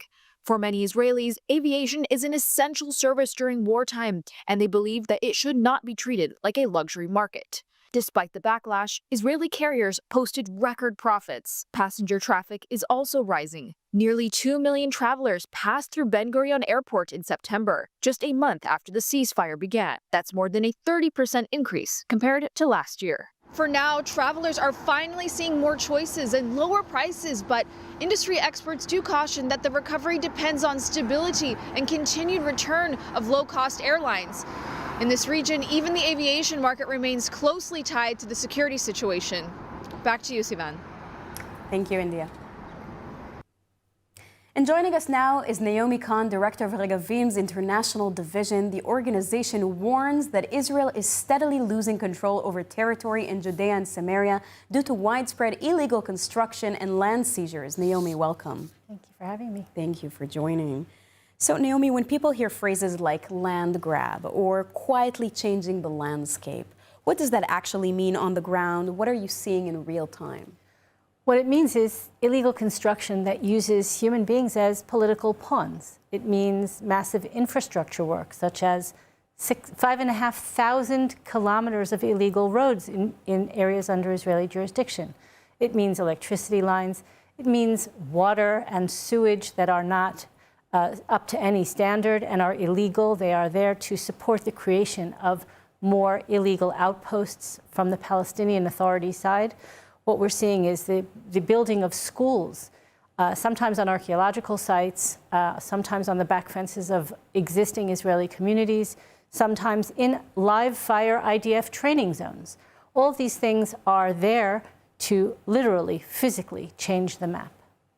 So, based on Regavim's research, how significant is the scale of illegal construction and land takeover over the past decade? Are we talking about isolated cases or a coordinated trend? Oh, it's definitely coordinated. It's a very, very carefully constructed and well-executed plan that was announced publicly by the Prime Minister of the Palestinian Authority in 2009. Salim Fayyad, the Prime Minister, announced that the Oslo framework was no longer binding and a de facto Palestinian state would be built on the ground throughout the entire Judea and Samaria, what they call the West Bank. And they've been going about it ever since. So we've found approximately 103,000 illegal structures on the ground. The state of Israel has already lost massive amounts of state land to these types of land grabs through construction and agricultural work. I can tell you the figures that we have as of the end of 2004. 245,000 dunams, that's 95 square miles of Israeli state land in Area C, have already been overtaken by the Palestinian Authority. Compare that to the size, the footprint of the Israeli communities in all of Judea and Samaria. The grand total is only 24 square meters. That's 62,500 dunams. That's a ridiculous quantity of land loss.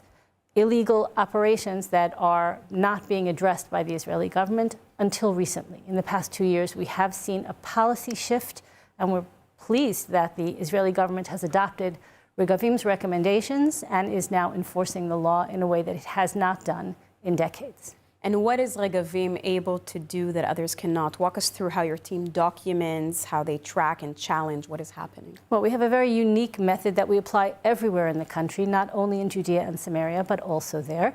We have field coordinators who go out and see what's actually happening on the ground in every area, document it, we map it all out. We compare everything that we find with full aerial surveys of the region, and we see what's been built, what's been removed. We try to understand from this the trends, the policy ramifications, and formulate solutions, which we then propose to the government. And in recent years, those policy initiatives have actually taken hold on the ground and are changing reality. Now, for viewers watching at home, how can individuals make a difference? What does getting involved with Regavim actually look like? The first and most important thing is to be educated, to learn what's really out there, because so much of what you'll read in the media is false. So when you want to get involved, the first thing is to consume the reports that we publish and to follow us on social media and to stay abreast of actual factual analysis of what's happening on the ground. There are many, many ways to join Regavim's fight, and I encourage people to look at our website or our social media platforms. We're everywhere. You just have to look for us. Naomi Khan, thank you very much. Thank you. Hanukkah candle lighting ceremonies were held last night in both the White House in Washington and at 10 Downing Street in London. Both U.S. President Trump and UK Prime Minister Starmer referenced the Hanukkah massacre in Australia and vowed to protect their Jewish communities. In the wake of the Sydney massacre, U.S. President Donald Trump hosted a Hanukkah reception at the White House where he lamented the anti-Semitic slaughter and pledged continued support for Jewish Americans, vowing to continuously fight anti-Semitism. Trump referenced the historical persecution of the Jewish people and said discrimination persists even today, including on college campuses, and his administration was addressing the issue. He told attendees on Tuesday they were protected and praised the resilience and faith of the Jewish community. As President of the United States, I will always support Jewish Americans, and I will always be a friend and a champion to the Jewish people. I have been. But the story of Hanukkah reminds us that light will always prevail over darkness and faith and triumph over fear. Together, let us honor the eternal flame and the faith that has always protected the Jewish people. You are protected. You are special, special people. You are special. British Prime Minister Keir Starmer hosted a Hanukkah reception at 10 Downing Street as well. During the reception, Starmer condemned what he described as the anti-Semitism which poisoned societies for generations. We do come together to celebrate Hanukkah, but we also come to stand together in solidarity, because I know the whole community has been shaken once again, not for the first time, by the abhorrent attack on Bondi Beach. And once again, Jewish people killed for being Jewish. Look, I mean, anti-Semitism poisoned our societies for generations. We know that. It's not a new problem.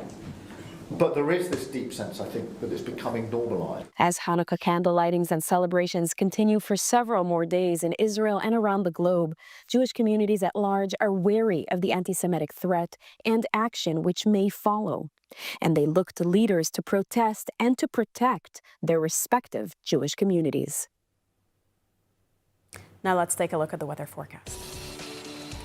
Cloudy skies are expected around most of the country tonight, with temperatures reaching lows of 8 degrees Celsius or 47 degrees Fahrenheit. Then tomorrow we'll see partly cloudy skies alongside steady temperatures, seeing highs of 18 degrees Celsius or 64 degrees Fahrenheit.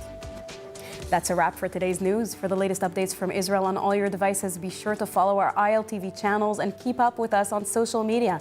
That's at ILTV_Israel on all platforms. Stay informed with the latest news straight from the heart of Israel. I wish all of you celebrating a happy Hanukkah. May the light of this festival bring strength, resilience, and hope, and may it shine even brighter in times of darkness. I'm Sivan Raviv. Be well, be safe, and thank you so much for watching.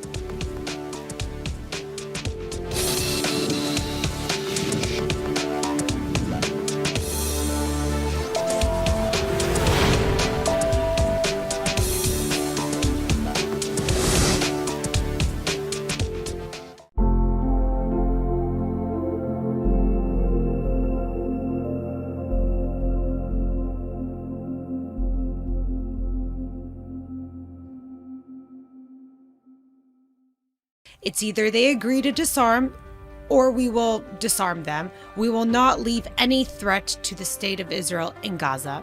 Wow, there's a lot of things that the Western media has empowered me to believe that were not true. A lot of people will say that while, there's no way to prove genocidal intent, that a lot of characteristics about this war has looked like genocide. And what do you have to say about that? I mean, the reality is that no other country is held to the type of standard that Israel is held to. With your background in Holocaust education, do you feel that there are a lot of parallels between what led up to the Holocaust and what we're seeing across America and Europe today? There's definitely, I think, red flags there for sure that concern me. Especially the online rhetoric and the way I read some study the other day that I think says for every one pro-Israel post, there's upwards of 20 pro-Hamas posts. That kind of thing, the sort of mass groupthink. Welcome to another episode of Off the Record, where we break down stories shaping Israel, the Jewish world, and the entire Middle East. This is a place where we sit, deep dive, and discuss topics beyond the headlines. I'm Zina Rachamilova, and as we record this episode, there is one hostage who remains in Hamas captivity. Ran Gvili is the last deceased hostage in Gaza. Ran was a 24-year-old Israeli police officer who rushed to southern Israel on October 7th to fight off Hamas terrorists. He fought to defend civilians at Kibbutz Alumim and is credited with saving many lives. He is remembered by some as the Shield of Alumim. He is believed to have been killed by the Hamas terrorists on October 7th with his body abducted to Gaza. Israel has told mediators that Hamas and Palestinian Islamic Jihad know how to reach Ran's remains. Gal Hirsch, who is in charge of the Israeli delegation that deals with the hostages, traveled to Cairo last week and demanded action from the mediators to ensure that the terror group retrieve Ran's body and return it to Israel. The mediators are indicating to the Israeli delegation that Hamas is showing interest in standing by the ceasefire hostage deal and wants to move to the second phase of the deal, which is supposed to include Hamas's disarmament and the demilitarization of Gaza. In an official statement, however, Hamas has insisted on retaining its weapons, stating that it will only hand over weapons to the president of a state of Palestine that will be established in Judea and Samaria and Gaza. And until then, it's not up for discussion. The Qatari regime in Doha announced that it too expects a full Israeli withdrawal from Gaza, regardless on whether Hamas hands over its arms. One source told Israel's Channel 12 that it's either they agree to disarm or we will disarm them. We will not leave any threat to the state of Israel in Gaza. Meanwhile, the IDF Chief of Staff Eyal Zamir seems to have declared that the yellow line is the new border line. The yellow line separates two zones in the Gaza Strip. The east side, which is about 53% of the Strip, which is under Israeli military control, and the west side, which is under Hamas control and makes up 47% of the Strip. The IDF's gradual withdrawal from the east of the yellow line was contingent on Israel getting back all of its hostages and for Hamas's full disarmament. Chief of Staff Eyal Zamir has said that until further notice, the yellow line should be treated as Israel's long-term security boundary, not just a temporary military position. Could this just be a ploy or a tactic to pressure Hamas into complying with their end of the ceasefire? Only time will tell. Meanwhile, around the perimeter of Gaza, Kibbutz Be'eri has decided to demolish all but one of the homes that were devastated on October 7th. Over 100 residents in Be'eri were murdered that day, and 30 residents were kidnapped into Gaza.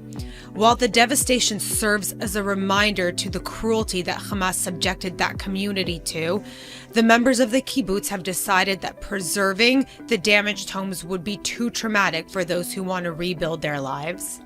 I'd like to now turn it over to our first ever guest on Off the Record. I'm pleased to welcome, for the very first time, Liv Lane. Liv is a content creator, speaker, and educator focused on Israel education, Jewish-Christian relations, and cultural analysis for Gen Z audiences. She works as the director of social media at Passages Israel, a nonprofit that takes students on trips to the Holy Land. Following October 7th, her work accelerated as she began documenting and analyzing campus protests and anti-Semitic activity in real time, including on-site coverage at major demonstrations such as Columbia University and UCLA. She is currently pursuing a master's in Holocaust and Genocide Studies. Liv, welcome to the podcast. Thank you so much for having me. I'm excited to be here. Amazing. So, Liv, I kind of want to understand, how did someone like you get involved in this type of field? Yeah, it's a good question. So I've actually been visiting Israel since I was 15. I first came with my grandparents and their small church from South Dakota. And as a 15-year-old, I actually got sick on the trip for like a majority of the trip. I was throwing up, which was very fun. And then I came back in college, actually with Passages, the organization that I work for now. And it changed my life, not just as a Christian in a spiritual sense, like watching the Bible come to life and seeing it in color rather than reading it in black and white, but also from a modern perspective. I think there were a lot of things that stood out to me, the myth of Israel being an apartheid state and then coming to Israel and watching Muslims and Jews live life alongside each other, things like that, where I was like, wow, there's a lot of things that the Western media has empowered me to believe that were not true about Israel. And I'm a big believer in, if you know the truth, you have a responsibility to do something about it and to share it. And here I am.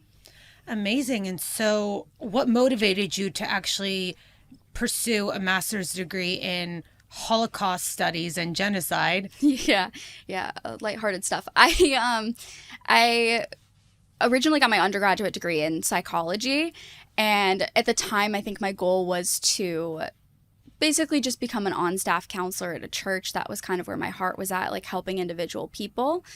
And then throughout that journey, when I graduated, I felt like there's just something else for me. I don't know if that's exactly what I want to spend the rest of my life doing and studying.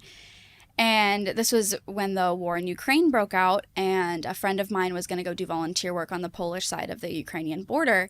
And so I went.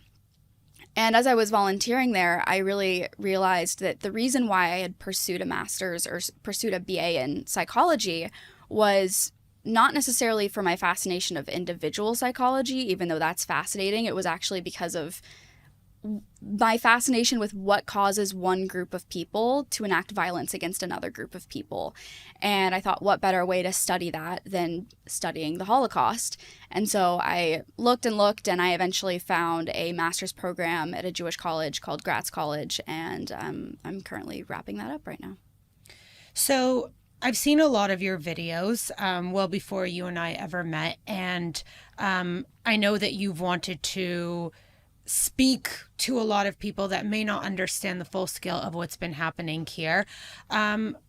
With your background in genocide studies and Holocaust education, what's the one thing that a lot of people don't really understand about the Holocaust when you talk to them, or don't understand about genocide in general, especially in relation to the Israeli-Gaza war? Mm-hmm. It's a good question. I think one thing that people don't understand about the Holocaust is that it wasn't an overnight thing. I think so often in especially public education, there's like one day dedicated to studying the Holocaust, if that. And then when they talk about those subjects, it's really just like the basic facts about the Holocaust. They don't talk about the hundreds of years of history that led up to the Holocaust, the anti-Semitism that was normalized in the Christian church, for example, that was just not talked about in public education. I think that's something that a lot of people are unfortunately uneducated on, especially Christians. And then when it comes to the war in Gaza, I think people just don't understand the way that the IDF operates.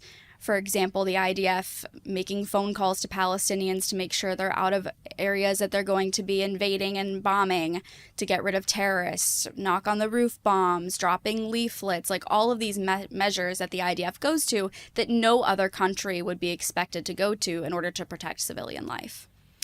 Okay, and so do you think that because of the bombardment in Gaza, a lot of what we've seen recently, a lot of people will say that while, you know, there's no way to prove genocidal intent, that a lot of characteristics about this war has looked like genocide, and that there's comments from Israeli politicians, silly politicians, but nonetheless politicians that make it seem like Israel's trying to displace Palestinians, erase them from the area. What do you have to say about that? I mean, the reality is that no other country is held to the type of standard that Israel is held to. Nobody's demanding that Russia provide humanitarian aid to Ukraine, for example. And so it really comes down to a failure to recognize what the IDF is and how they operate. And also the fact that nobody would say that, for example, Rashida Tlaib is indicative of the entire governmental system of the United States. Every society, every government has its fringe groups. And yes, there are people in the Israeli government that I think it's absolutely horrific, the types of rhetoric that they have been spewing, but they are in no way indicative of the entire Israeli population. Okay, and so with your background in Holocaust education, do you feel that there are a lot of parallels between what led up to the Holocaust and what we're seeing across America and Europe today? I mean, I definitely think that the way in which especially Qatari money has been funneled into our public institutions, I think is a major red flag. The way that so many colleges have classes that are about, decolonization and essentially just, railing on Israel and failing to recognize that Israel is actually the most anti-colonialist movement in modern history. Zionism is. There's definitely, I think, red flags there for sure that concern me, especially the online rhetoric and the way I read some study the other day that I think says like for every one pro-Israel post, there's like upwards of 20 pro-Hamas posts. That kind of thing, the sort of mass groupthink that led to the Holocaust is definitely happening now. Whether or not it'll lead to the same extent, obviously, is an entirely other conversation. But absolutely, the rhetoric is there for sure. Well, from what I understand, it took 10 years of mass propaganda in traditional media before the Holocaust began. And, as a Jew, I could see that it's I do see a lot of parallels, but I think the one thing that's different this time is the existence of a Jewish state. Absolutely. And a Jewish army. I want to ask, I think it's a very important question. Where were you on October 7th? And what was your reaction when you saw what happened? Were you surprised the way most of us were? Yeah. So on October 7th, actually had a trip planned with a couple friends of mine who've never been to Israel before. I had a trip planned to come in December. And so on October 7th, I was laying in bed, and about 10:30 Central Time was when Hamas started firing rockets into Israel. And I saw on my phone a couple notifications from Red Alert, the app I have downloaded on my phone. And I saw a few notifications, and obviously, Hamas shooting a couple rockets on a Jewish holiday is not a foreign concept. And because my phone was on Do Not Disturb, I wasn't getting the active notifications when I was on my phone. I just saw the few on the lock screen when I initially opened my phone. So I took a screenshot of it, and I sent it to the friends that I was going to come to Israel with. And I just was like, this is probably nothing, just so you know, if you hear anything about it, like I wouldn't be alarmed. Went to sleep. Then obviously the next morning when I opened my phone, there were hundreds of missed notifications, and I opened Instagram, and the first video I saw was of Naama Levy being put into the back of a Jeep with men with AK-47s screaming Allahu Akbar. And then quickly after, I saw Bibi's announcement, a state of war. And I'd say my reaction, people say all the time that there was like a brief moment where the world was sort of on Israel's side before they turned, and maybe that was like the mainstream media. But when I got on my X on October 7th, most of the things I saw were anti-Semitic. And I think what surprised me more than anything was, as somebody studying the Holocaust, most of the things that I'm exposed to, the things I learn about, the footage we have is black and white, usually with no sound, whereas Hamas obviously live streamed themselves in full color with audio. And yet you have people now in 2025 saying that October 7th never actually happened. And the same people who are denying the Holocaust are also denying that October 7th happened. So I think that was something that shocked me, because Hamas is obviously very proud of what they did, and the fact that people in the West would excuse it or say that it never happened was a little bit shocking.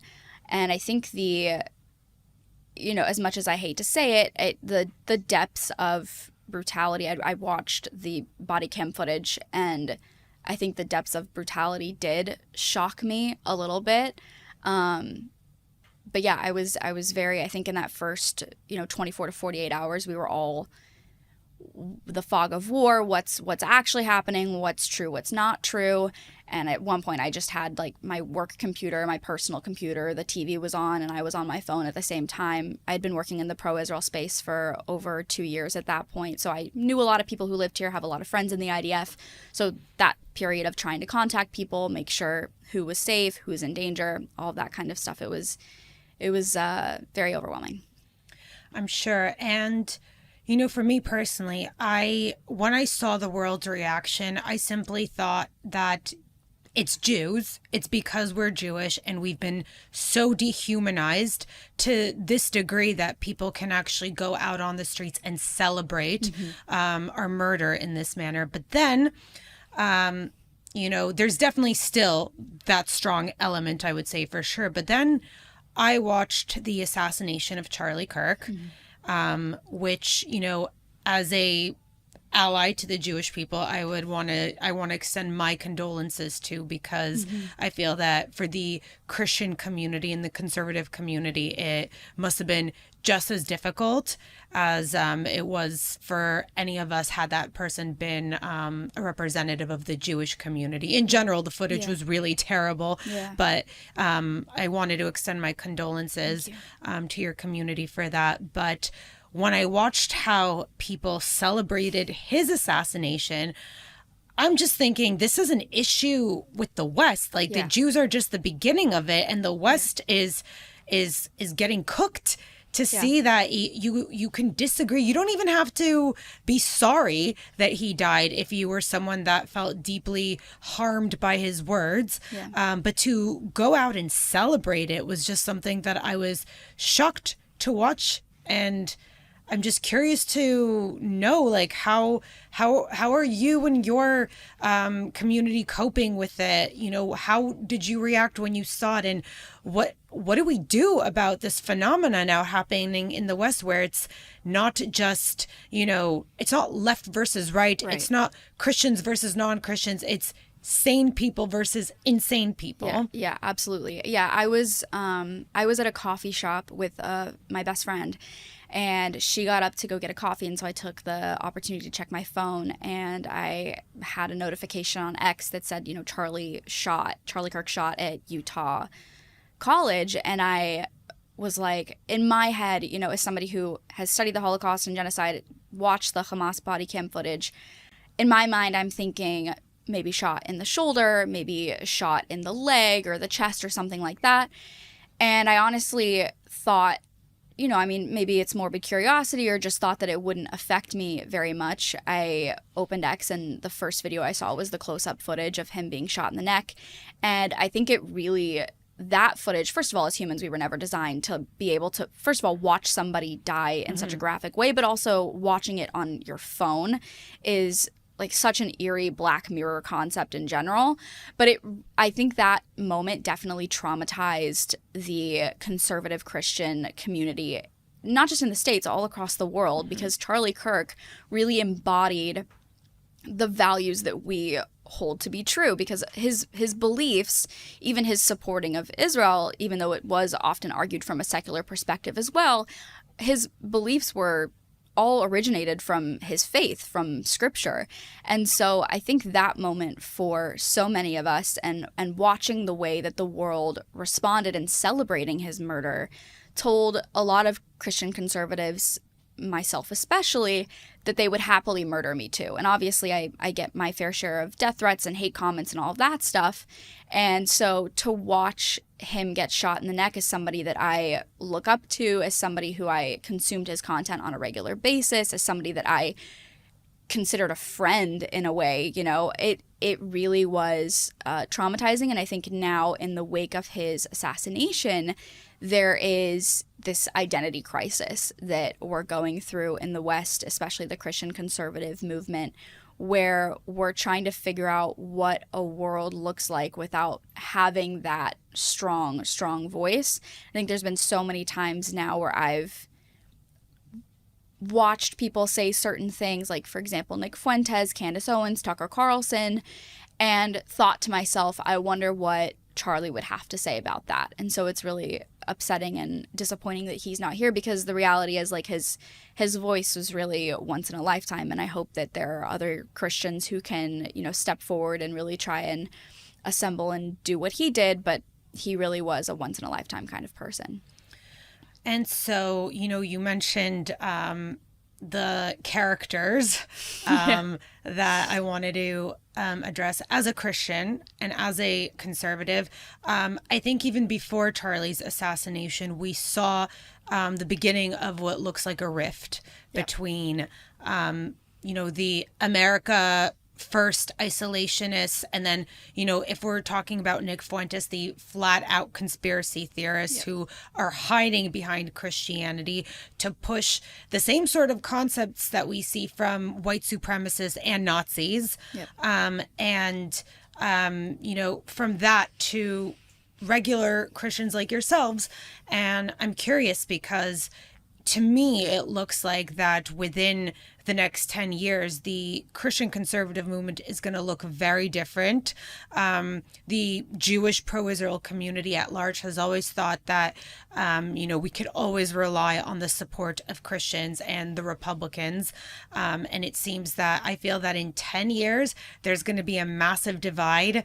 And that divide is going to be surrounded. Israel will be the focal point of that divide.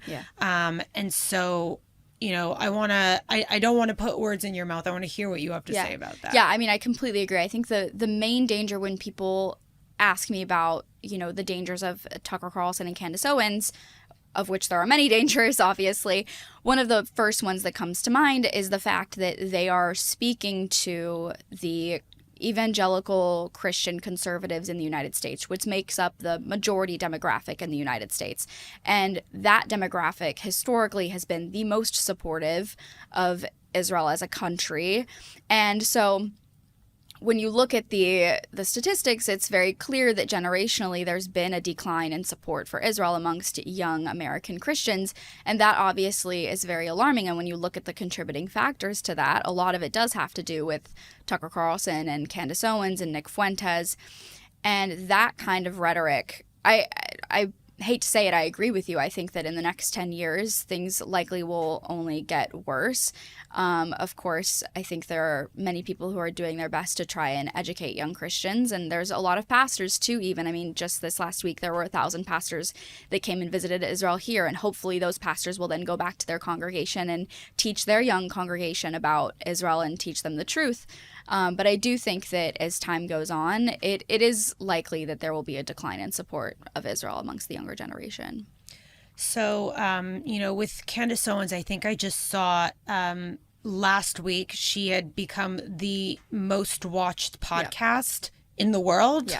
And so that's deeply concerning because she is pushing a lot of lies and a lot of misinformation, especially around her friend Charlie Kirk, it seems. And so what can we do? What can we do what can the Jewish community do? What can Christians like yourself do who deeply care about these issues so that they push against the lies and misinformation that a lot of these Christian figures, these Christian conservative figures are pushing? Yeah, it's a really good question. I think for young Christians out there, the importance comes down to critical thinking and defining your terms, and really just take a look at what these people are trying to push you and what they're trying to get you to believe, and think critically about it. What kind of evidence are they giving to prove their points? Is it actually a credible and reliable source? When they say that they're just asking questions, the whole point of asking a question is to get an answer, and that's not what these figures are attempting to do.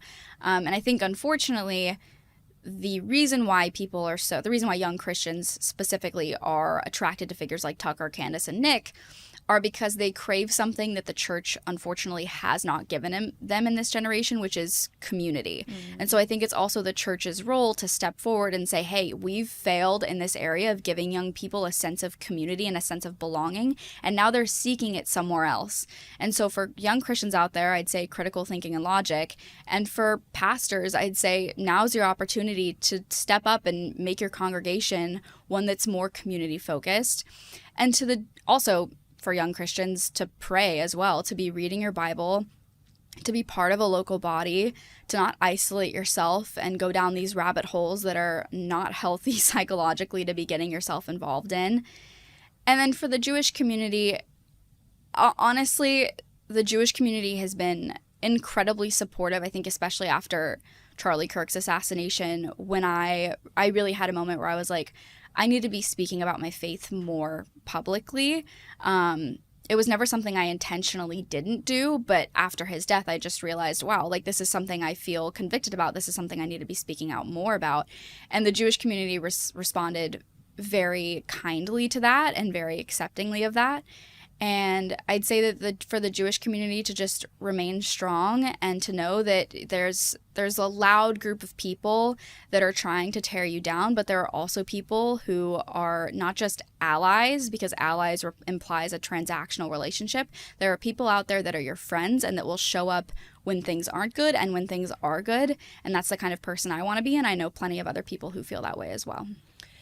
Liv, I'm so grateful for voices like yours, and I want to thank you for coming to speak with us today. And everyone should follow her on Instagram. She is Liv Lane, and all her other platforms. And thank you so much. Thank you for having me.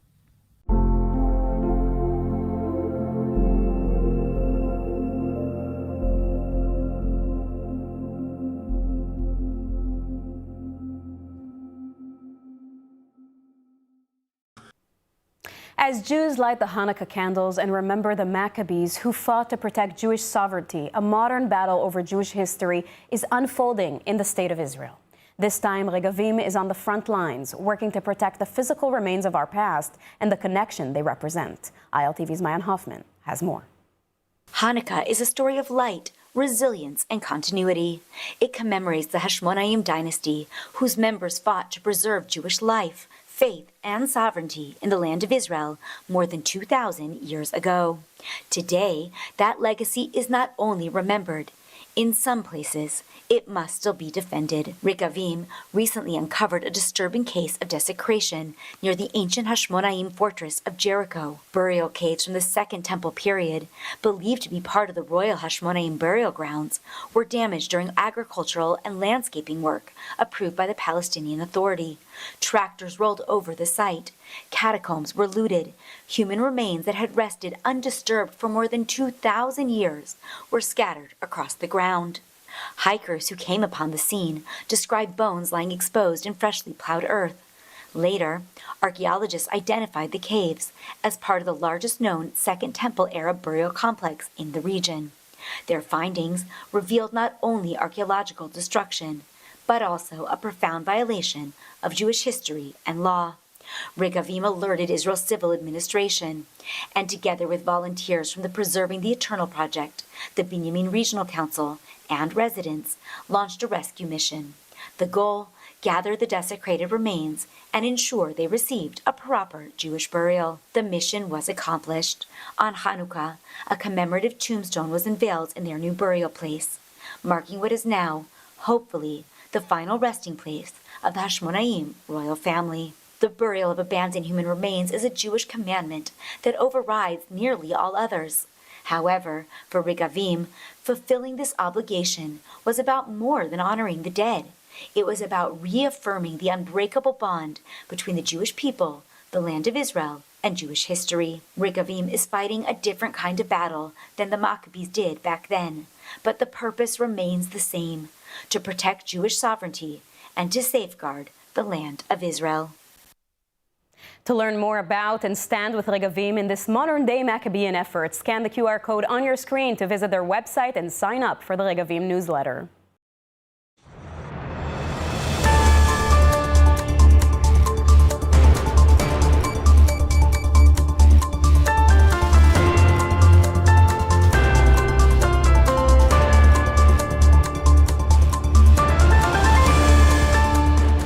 Welcome back to ILTV on the Hour. I'm Alec Pollard, coming to you live from Israel with the biggest stories in the region.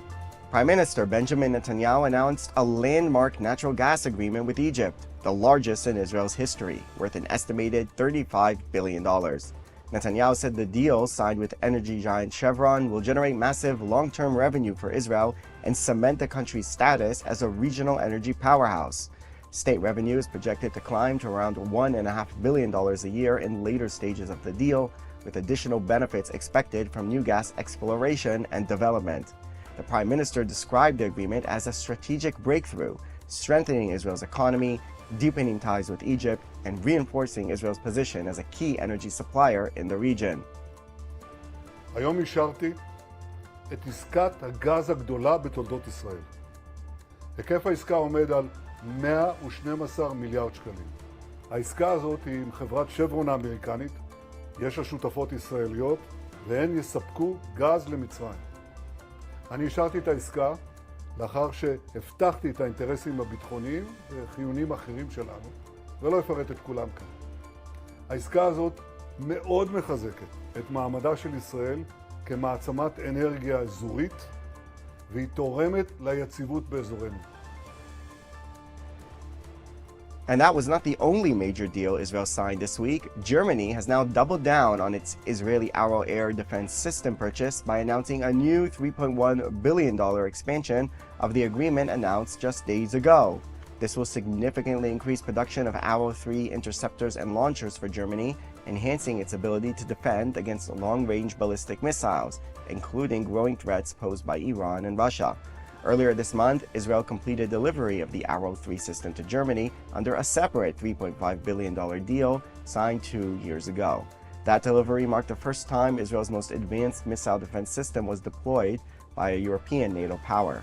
Israeli and German defense officials will formally sign the expanded contract today in Germany. NVIDIA CEO Jensen Huang says Israel has become the company's second home, as the U.S. chip giant confirms it will build a massive new campus in Kiryat Tivon. This will accommodate up to 10,000 employees, double NVIDIA's current workforce in Israel, and could make the company the largest private employer in the country within a decade. NVIDIA is expected to invest several $billion in the project, which will include advanced labs, collaborative spaces, and green public areas. Construction is set to begin in 2027, with initial occupancy planned for 2031. Huang praised Israeli talent as among the best in the world, saying the investment reflects NVIDIA's deep commitment to Israel and its central role in shaping the future of artificial intelligence. Israel is pushing back against an upcoming UN-backed famine report on Gaza, saying it ignores key data from Israeli and American aid coordinators. Israel's coordinator of the government activities in the territories unit, Kogat, says the IPC Famine Monitor did not seek input from Israel or the US-led Civil Military Coordination Center ahead of the report's release. According to Kogat, since the ceasefire, 600 to 800 aid trucks have been entering Gaza daily, including more than 25,000 food trucks, over 500,000 tons of food, amounting to more than 5 times Gaza's internationally defined nutritional requirements. Israeli officials say food prices in Gaza have dropped sharply and malnutrition rates are declining, raising questions about reports claiming imminent famine without full coordination or updated data. Mossad Director David Barnea says Israel has a clear and ongoing duty to ensure Tehran can never again move toward a nuclear bomb. Speaking at a Mossad award ceremony in Jerusalem, Barnea said Iran, a regime openly sworn to Israel's destruction, will rush to build a nuclear weapon as soon as it is allowed. Barnea said Iran's uranium enrichment levels have no civilian explanation and prove the regime's military intent. He stressed that Israel, in close cooperation with the United States, must ensure Iran's nuclear project, severely damaged in the recent war, is never reactivated.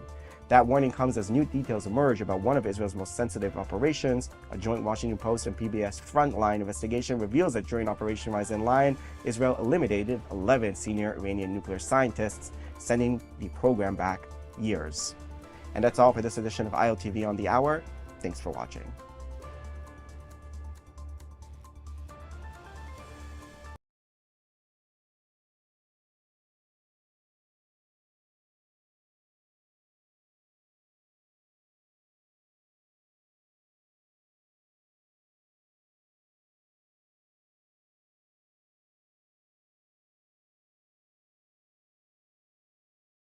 Welcome to Axis of Truth. I'm Emily Schrader, and today we're on the heels of a horrific terror attack in Australia against the Jews, and a wave of chaos across the world as well. All this as the Jewish community globally begins Hanukkah, which should be a time of joy and of light.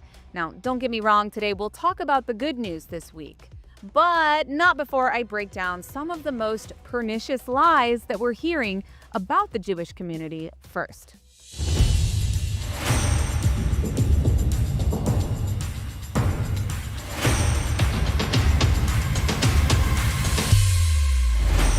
So to kick things off, Australia. Now, as we now know, 2 Islamist terrorists believed to have associations with ISIS attacked a Jewish community Hanukkah event with thousands of people at Bondi Beach in Sydney on Sunday. At least 16 have been killed, including children and Rabbi Eli Schlanger, and dozens more have been injured.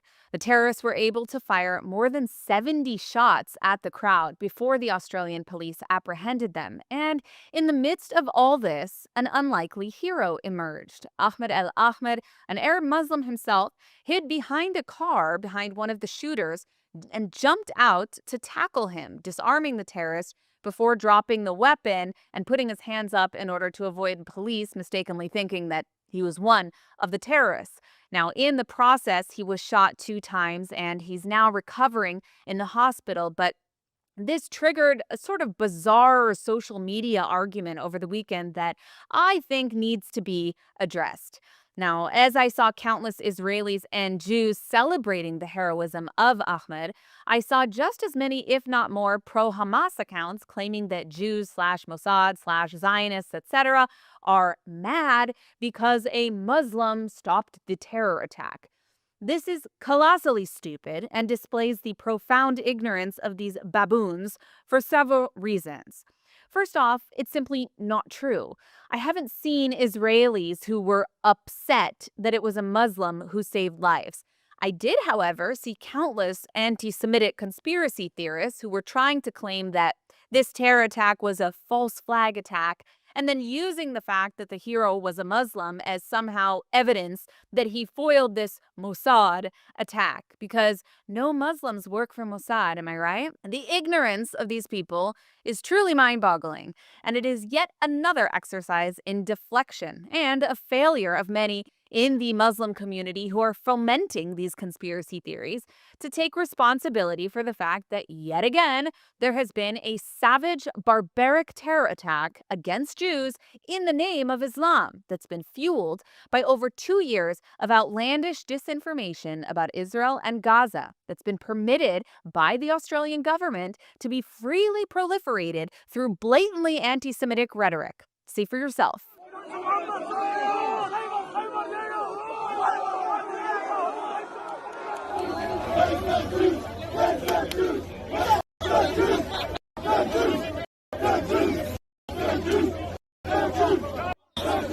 But almost as insane as the conspiracy theories is the insinuation that Jews somehow don't think Muslims can be heroes or good people, which brings me to the second reason that this debate is dumb. As we saw on October 7th, Israeli Muslims, which make up nearly 20% of our citizens, were also viciously targeted by Hamas and slaughtered the same as Jews. Some of them were even kidnapped and held hostage. Israeli Muslims have been victims of Islamist terror throughout Israel's history, and they've also been, in many cases, heroes fighting against it. Many Arab Israelis took action on October 7th, risking their own lives to save their Jewish compatriots from the Nova Festival and the kibbutzim. In some cases, they even diverted Hamas terrorists by misleading them in Arabic. Arab Muslims fight in the IDF and serve loyally in Gaza, fighting against Hamas and the terror that harms their families too. We aren't surprised as Israelis at the fact that there are heroic Muslims, so why should anyone else be? Incidents like the Sydney Hanukkah attack aren't about Muslims. They're about Islamists who believe in an ideology of Islamic supremacy.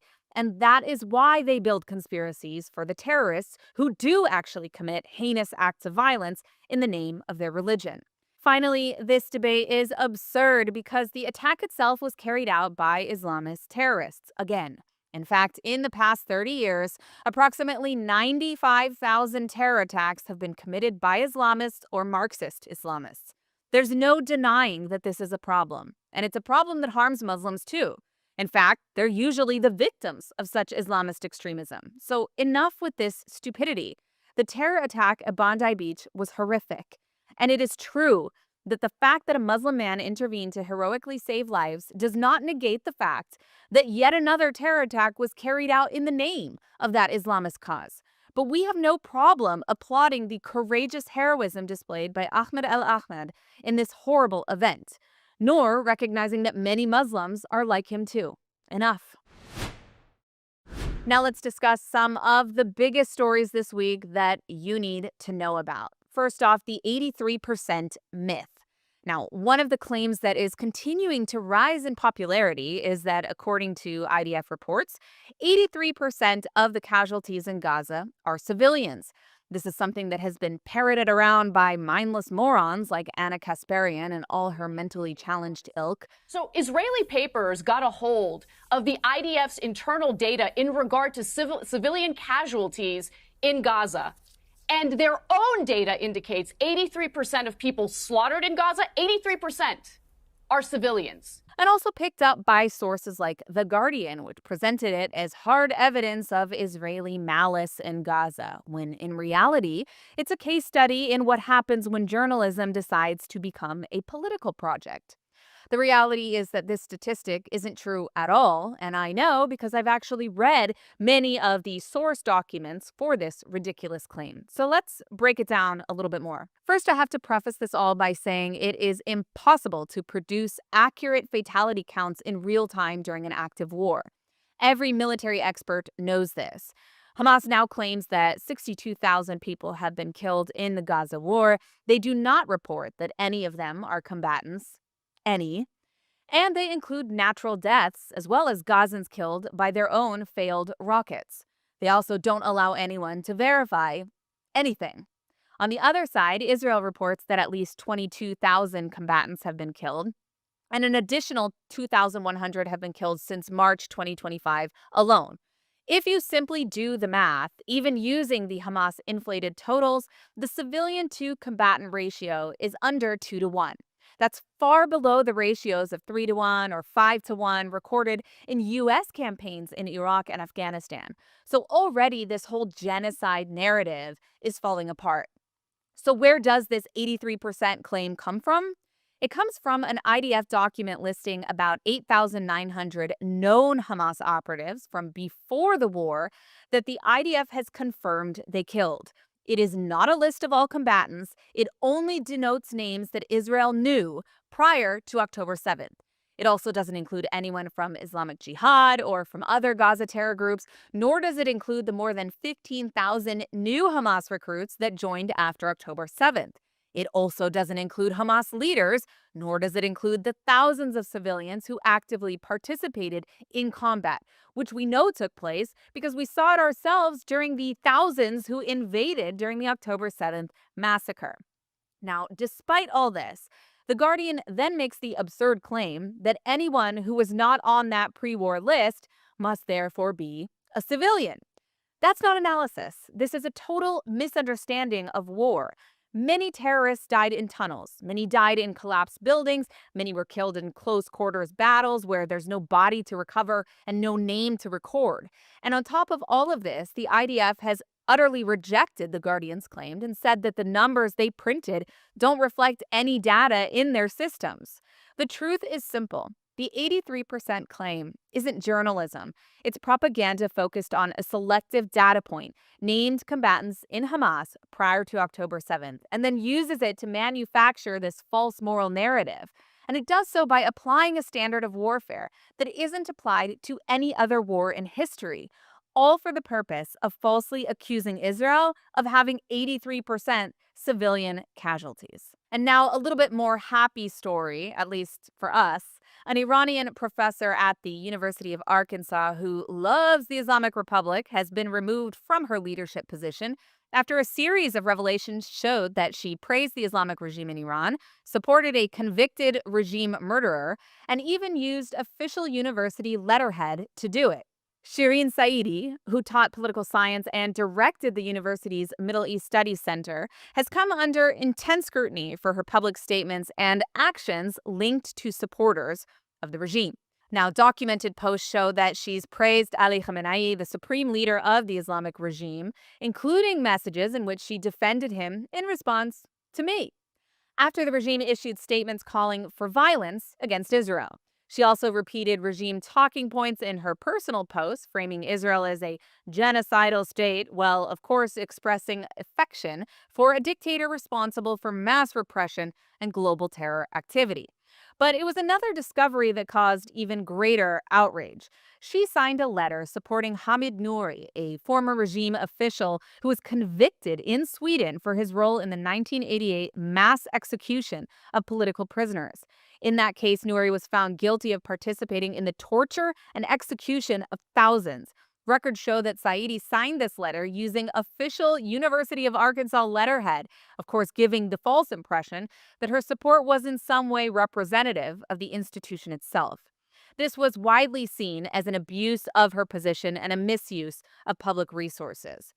Now, she also faces allegations that she's misrepresented elements of her academic background with inconsistencies in her professional credentials. Now, the university has confirmed that she has been removed from her directorship after these issues came to light, but she remains a member of the faculty, which isn't good enough. Iranian dissidents and human rights activists, including myself, have sharply condemned her actions.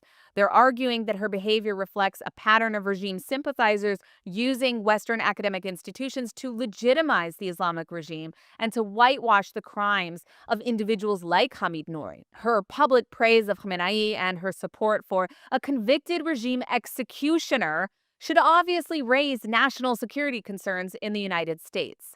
This is not merely a matter of a controversial opinion. It's not a free speech issue. When a U.S.-based educator uses her position and her university's name to advocate not only for a hostile regime, but for a convicted perpetrator of mass murder, it becomes a question of national security. It's time for Shireen to face deportation back to the regime that she loves so much. The incident just goes to show how regime propaganda can infiltrate American institutions very easily when proper safeguards fail. And it shows why removing her from her position was not only appropriate, but necessary. Now, one of the most repetitive and pernicious accusations that's leveled against Israel throughout this war is that Israel is targeting journalists. From commentators to human rights groups to some major news outlets, the claim has been made that hundreds of journalists have been killed by the IDF as a matter of policy, and that this somehow proves that Israel seeks to silence the media. But a new study has shattered that narrative and exposed how misleading it has become. According to new research published by the Meir Amit Intelligence and Terrorism Information Center last week, the majority of those alleged journalists killed in Gaza were either affiliated with terror organizations or operatives themselves. The study examined the identities of 266 individuals who have been reported as media workers or journalists that died during the Gaza war. Now, of those 266, at least 157 were found to be operatives or at least affiliated with terror groups such as Hamas and Palestinian Islamic Jihad, clearly indicating that they were not neutral observers or press. That means that roughly 60% of the people, just that we can confirm, who were labeled as journalists were in fact connected to violent terror organizations, not independent reporters trying to cover the story of what's happening in Gaza. Now, these findings are important because they show how easy it is for terrorist combatants to use the label of journalist as cover for their military or propaganda, in some cases, role. It's also something that we saw on October 7th with numerous journalists, alleged journalists, taking part in the massacre itself. Now, that said, real journalists have been killed in this war, and that is a tragedy. Media workers daily put their lives on the line to report from active combat zones, and their loss is real, and it matters. But the factual reality is this. The loss of life in a war zone, in and of itself, doesn't prove the targeting of journalists by the IDF. What makes this study significant is that it exposes the monolithic claims as misleading. When individuals working for or with terror groups are counted as journalists without disclosure of their affiliations, it distorts the picture. It creates a narrative in which Israel is portrayed as systematically targeting the press, when in reality, many of those killed were engaged in propaganda or even offensive operations on behalf of these armed terror groups. Now, as a journalist myself, the distortion of facts does real damage to the cause of press freedom itself, because it makes every journalist in a war zone more vulnerable when combatants disguise themselves as members of the press. In a war where information is weaponized and propaganda runs rampant, the public deserves accurate context. And what this study makes clear is that labeling every media worker killed in Gaza as a victim of targeting by Israel is simply not supported by the evidence.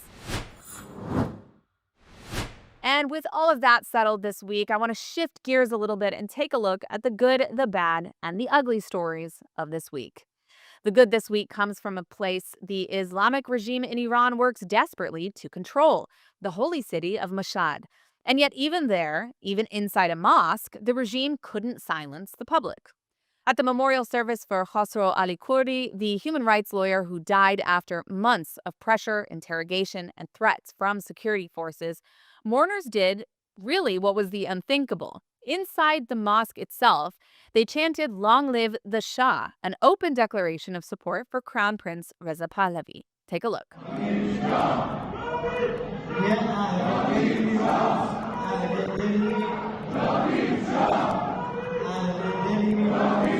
Now, hearing monarchist chants in a religious institution inside Iran is almost unprecedented in today's Iran and has shattered one of the regime's most aggressively protected red lines. After the ceremony, security forces did move in. They arrested Ali Kurdi's brother, along with several very well-known dissidents who attended and took part in these protests, who have also been targeted repeatedly for their opposition to the Islamic Republic. Their crime was simply chanting for the return of the Shah and honoring a lawyer killed under state pressure. But the regime's crackdown isn't succeeding because outside the mosque, a large protest erupted in the streets of Mashhad, where crowds once again chanted for the crown prince and against the dictatorship. Videos shared online show Iranians shouting the same monarchist slogans heard inside the mosque, proving the message had already spread far beyond the memorial. At the same time, strikes continued across the country, including steelworkers, teachers, and transport workers, all signaling a public that has reached a breaking point with tyranny and economic collapse.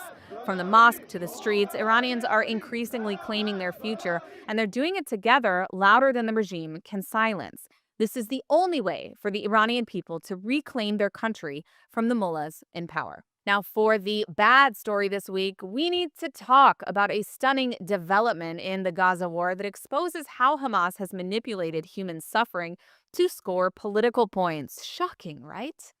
A reporter and activist from Gaza released footage last week of a warehouse under the Gaza Ministry of Health stocked with tons of baby formula and nutritional drinks meant for infants and young children that was never distributed to Gaza families. This wasn't a mere storage facility, it was a stash of infant food hid away during a supposed famine. The claim is simple and damning. Hamas deliberately hoarded these supplies in order to worsen the humanitarian crisis and to bolster its narrative that Israel is starving Gazan children. The terrorist group stored the formula at the height of the food shortages several months ago, leaving babies without essential nutrition, all while publishing images of starving families in Gaza all around the world. Now, of course, this strategy allowed Hamas to fuel international outrage and pressure Israel, even as it retained control over aid and who could access it. And why? Because Hamas wanted to force the return of UNRWA's aid distribution system because UNRWA works with Hamas. All this while they were violently threatening the Gaza Humanitarian Foundation, which was the alternative aid distribution organization that was designed to bypass Hamas control. Now, this is a calculated move that puts civilian lives, including the lives of infants, at risk in order to manufacture a political narrative. Whether or not one gives Israel the benefit of the doubt on how supplies are distributed or if enough aid went into Gaza, there is now evidence that Hamas has been part of the problem and not a victim of it. Once again, we see that Hamas is willing to sacrifice the lives of infants in Gaza for their genocidal, Jew-hating cause. And finally, the ugly story this week, which is not only ugly but particularly heinous, a story that reveals the depths of barbarity that Israel is up against. The family of Noah Marciano, the 19-year-old soldier kidnapped by Hamas on October 7th, has released new details about how she died in Gaza, and what they have learned is almost too cruel to comprehend. According to the information shared with her family, Noah was wounded but alive when she was kidnapped and taken to a hospital in Gaza. Now, she was in the care of people who were supposed to save lives, but instead of treating her, the medical staff killed her. They injected air into her veins, a method that causes a fatal embolism, and they did it intentionally. They signed her death warrant inside a clinic that was meant for healing. And this wasn't a death in the middle of battle or a stray bullet, but a calculated execution that was carried out by medical personnel who used that training to kill a wounded hostage. I mean, imagine the level of dehumanization of Jews for a doctor to do such a thing. Now, her family also says that her body was kept in the same building for days after, before being moved and left in the open as fighting in Gaza intensified. Even in death, she was used as a tool of war, with Hamas falsely claiming that she was killed in an IDF airstrike. And how do we know this? Well, because Hamas savages filmed the murder and sent a video of Noah Marciano dying to her father via telegram, a fact he revealed only this past week. This is the ugly reality of Hamas's tactics. They not only murder, they also corrupt the most sacred spaces in society, like hospitals, and turn clinics into killing rooms. A doctor violated his own Hippocratic oath to murder an innocent hostage. And then she was used as a negotiating pawn to torture her family. Now, according to reports, the family of Noah shared these details now because they believe it's important that the world understands exactly what was done to her, what was done to all the hostages, and to ensure that no one calls these acts anything other than what they are: savage barbarity. Well, that's it for this Hanukkah week on Axis of Truth. We'll be back soon with more interviews and more stories. I'm Emily Schrader. Be sure to follow me on social media, Emily K. Schrader or Emily in Tel Aviv. Thanks for watching and see you next week on Axis of Truth, only on JNS.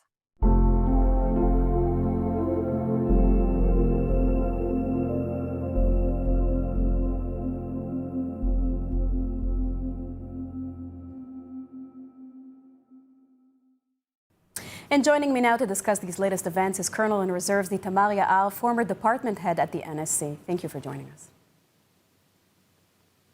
Good afternoon. The U.S. hosted an international forum in Doha on a stabilization force for Gaza, excluding Turkey. What does Turkey's absence signal, in your opinion?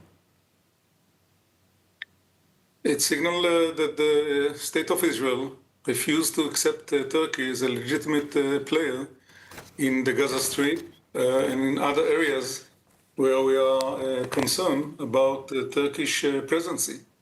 And I speak about Syria, I speak about Lebanon, and I speak about Gaza itself.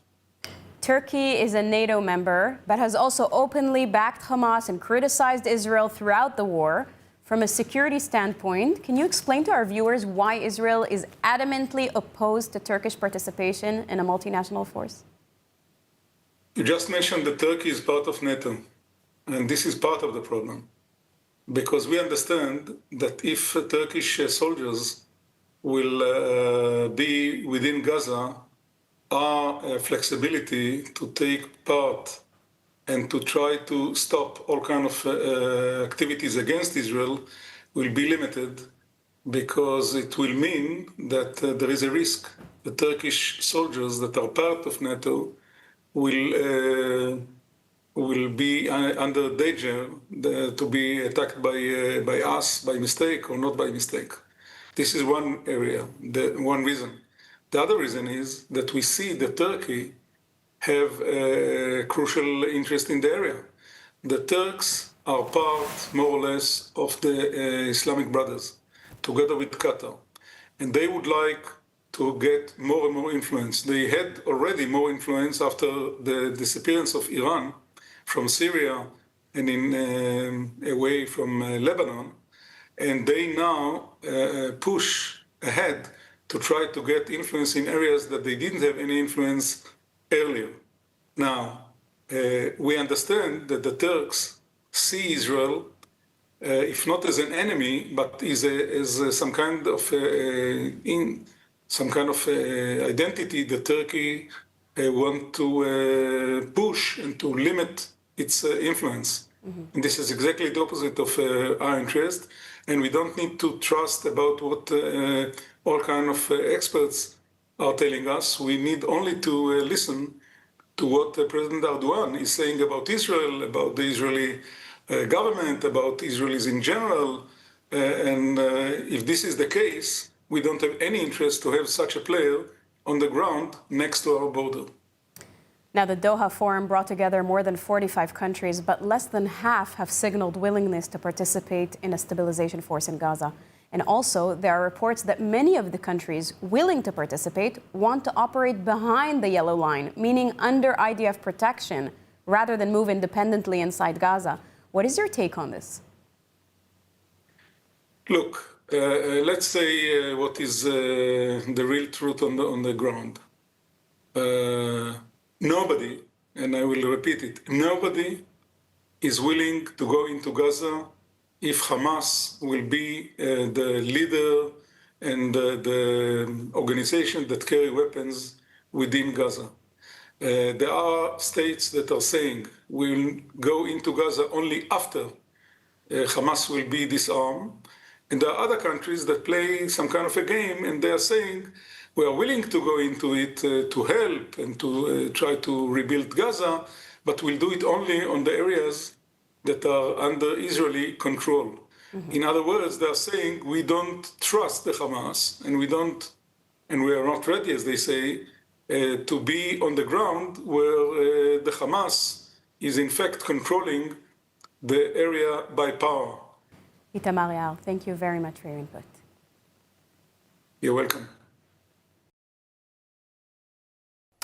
And joining us now is Professor Chuck Freilich, former Deputy National Security Advisor and current professor at Columbia and Tel Aviv Universities. Professor Freilich, it's so good to see you. It's been a few years since I've had a chance to interview you. President Trump has now publicly called out Prime Minister Netanyahu over the assassination of Mossad. The White House apparently caught off guard and is warning Israel against actions that jeopardize the ceasefire. Are Washington and Jerusalem heading for a collision course over Gaza? Well, I think collision is a strong word, but there is room for disagreement here. And it's actually starting from a fundamental base of broad agreement, in the sense that the agreement that led to the ceasefire, to the return of the hostages, and which is now the basis for phase two, was worked out between the two sides with broad agreement. But as the U.S. runs into difficulty in making stage two happen, I'm afraid, for example, Hamas disarmament, and of course that's something that the U.S. fully supports in principle, but it's not going to happen. And so then the question is where the U.S. agrees to compromise, as to what extent that we can then agree to American compromises, and that's where there's room for disagreement. And of course, Trump really wants to see the ceasefire remain in effect, and believes that acts like the assassination of the Hamas leader can derail that. Chuck, Trump says that the International Stabilization Force for Gaza is almost ready. He says it publicly in front of all of the media. Everyone, he says, wants to join, and the announcement of the board members that will run it will come at the start of the year. Are there actually any signs on the ground of an international stabilization force coming into existence? Well, I think it's very, very far from coming into existence, unless you're talking about some of the organizational structures around it, some of the political structures that are around it. The number of states that are willing to send their own troops into harm's way here is next to zero. There, at best, may be one or two, and even that is being optimistic. Why would you send your forces into a place which is really a no-win situation if you're called upon to deal with disarmament? Now, Hamas is not going to agree to do that. They will fight it tooth and nail, and it means that this isn't a peacekeeping mission. This is, in effect, a war-fighting mission. So I think the president, because he does want to go ahead and he doesn't want to look bad over this, he will announce or he may announce the formulation of the political structures above the force. And maybe he'll be able to announce one or two states that are willing to send in forces, but it won't be for disarmament purposes. It'll be mostly for sunbathing purposes, and how we go from sunbathing to what this force is really supposed to do, unless the U.S. is then willing to compromise on this, is unclear. Well, what kind of phase two, then, are we looking at? Who will ultimately disarm Hamas? And if not, what kind of an agreement is there? Well, this wouldn't be the first time in the history of the Arab-Israeli conflict in which various peace initiatives dissipate over time. And I think that's a likely possibility in this case. Hamas, on the one hand, really wants to see phase two go ahead in the sense of reconstruction, because life is pretty miserable in Gaza, especially now in the winter. On the other hand, they won't disarm. Trump wants to go ahead, and we would like to also, but we have some really fundamental interests here that I don't believe that Israel can afford to compromise on, certainly not significantly. So I would say that the likely outcome is that not much will happen. Over time, we'll be back to renewed hostilities on the border. And in the end, the war, which in some ways, of course, was quite successful, Hamas was defeated as a coherent military force, but it will be rebuilt. And we'll be back at some point in another year or so to very limited rounds, and over time it may build up again. Professor Chuck Freilich from Columbia and Tel Aviv University, thank you so much for being here, and I hope it'll be a shorter amount of time before I get a chance to interview you again. Likewise. Now for deeper insight into the diplomatic picture surrounding Gaza, Lebanon, and U.S.-Israel relations, we're joined by Dennis Ross, a veteran diplomat and Middle East negotiator who served in multiple U.S. administrations and helped shape decades of American policy in the region. Former Ambassador Dennis Ross, thank you for joining. Good to be with you. Let's talk about the big picture first. You've been involved in Middle East diplomacy for decades. Looking at Gaza and Lebanon right now, are these ceasefires with Israel genuinely holding, in your opinion, or are we simply in a temporary pause before the next escalation? You know, I think it's too much to say it's a temporary pause before the next escalation, but I think what is true is that these are not stable ceasefires. The greatest single reason they're holding is because President Trump wants to be sure that the ceasefires hold. So the U.S. is applying pressure on the Lebanese, on Israel, on the Syrians, and through Turkey and Qatar on Hamas, and maybe through Egypt as well. So in each case, you have an incentive on all the parties at this point to try to preserve the ceasefire, even though the underpinnings are not that strong. So the key in Gaza, as you move into this phase two, is Hamas going to disarm? If so, what does that process look like? How credible is it? What are the milestones to show that it's real? If and within Gaza. So the disarmament is crucial to seeing Israeli withdrawal. If you're going to have phase two, that has to take place. In Lebanon, the Lebanese government has to move in some credible way to further disarm Hezbollah. Yeah, Hezbollah is threatening a civil war if it does so. Israel is threatening it will act militarily if it doesn't happen. Again, the U.S. is the major player here in terms of trying to ensure that Hezbollah is disarmed, and yet you don't see a collapse into a whole new war or a whole new escalation. The U.S. wants phase two to go ahead in Gaza. It wants in Lebanon a ceasefire to be preserved and Israel not to escalate, but it also wants disarmament.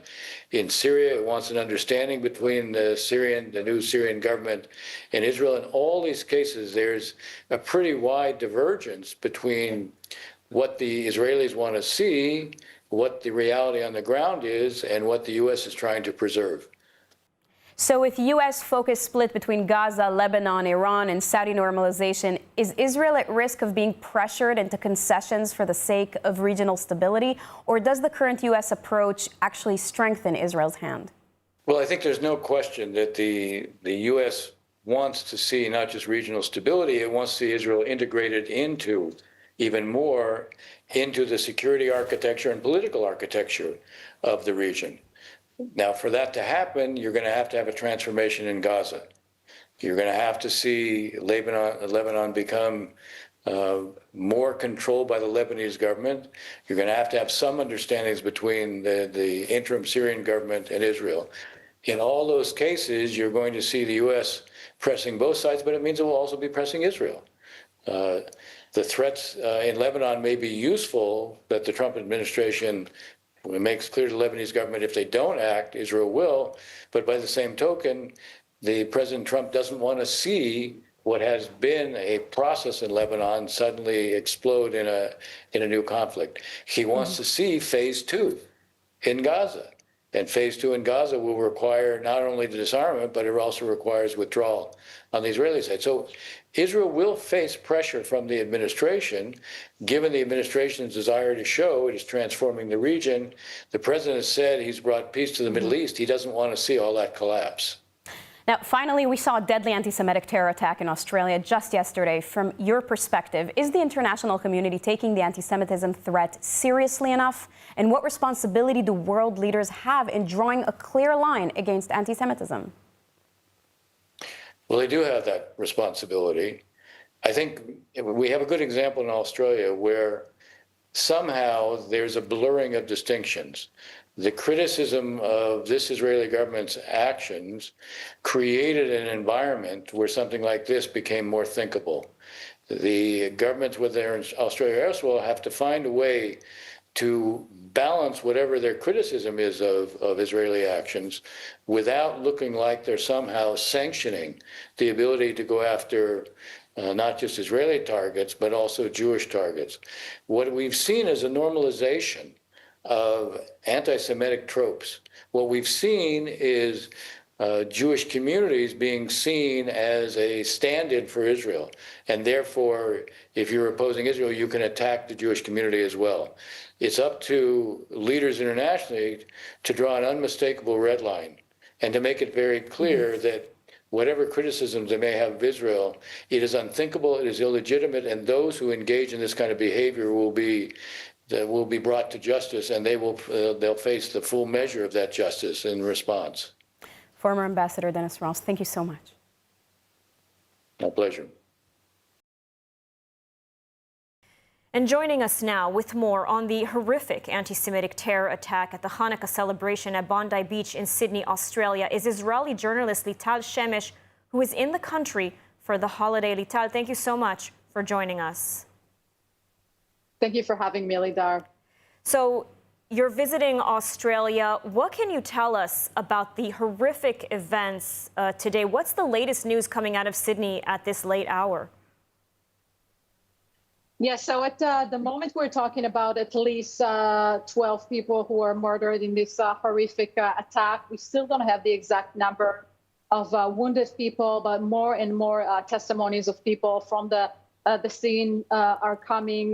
We're talking about a police officer who got shot. We're talking about a young girl who got shot as well, and thousands of people who just came to a Hanukkah celebration, as you mentioned, just to celebrate the first candle of Hanukkah. After such a hard 2 years, just wanted to get some peace of mind together with the Jewish community. And as you said, Lidar, the writing was on the wall.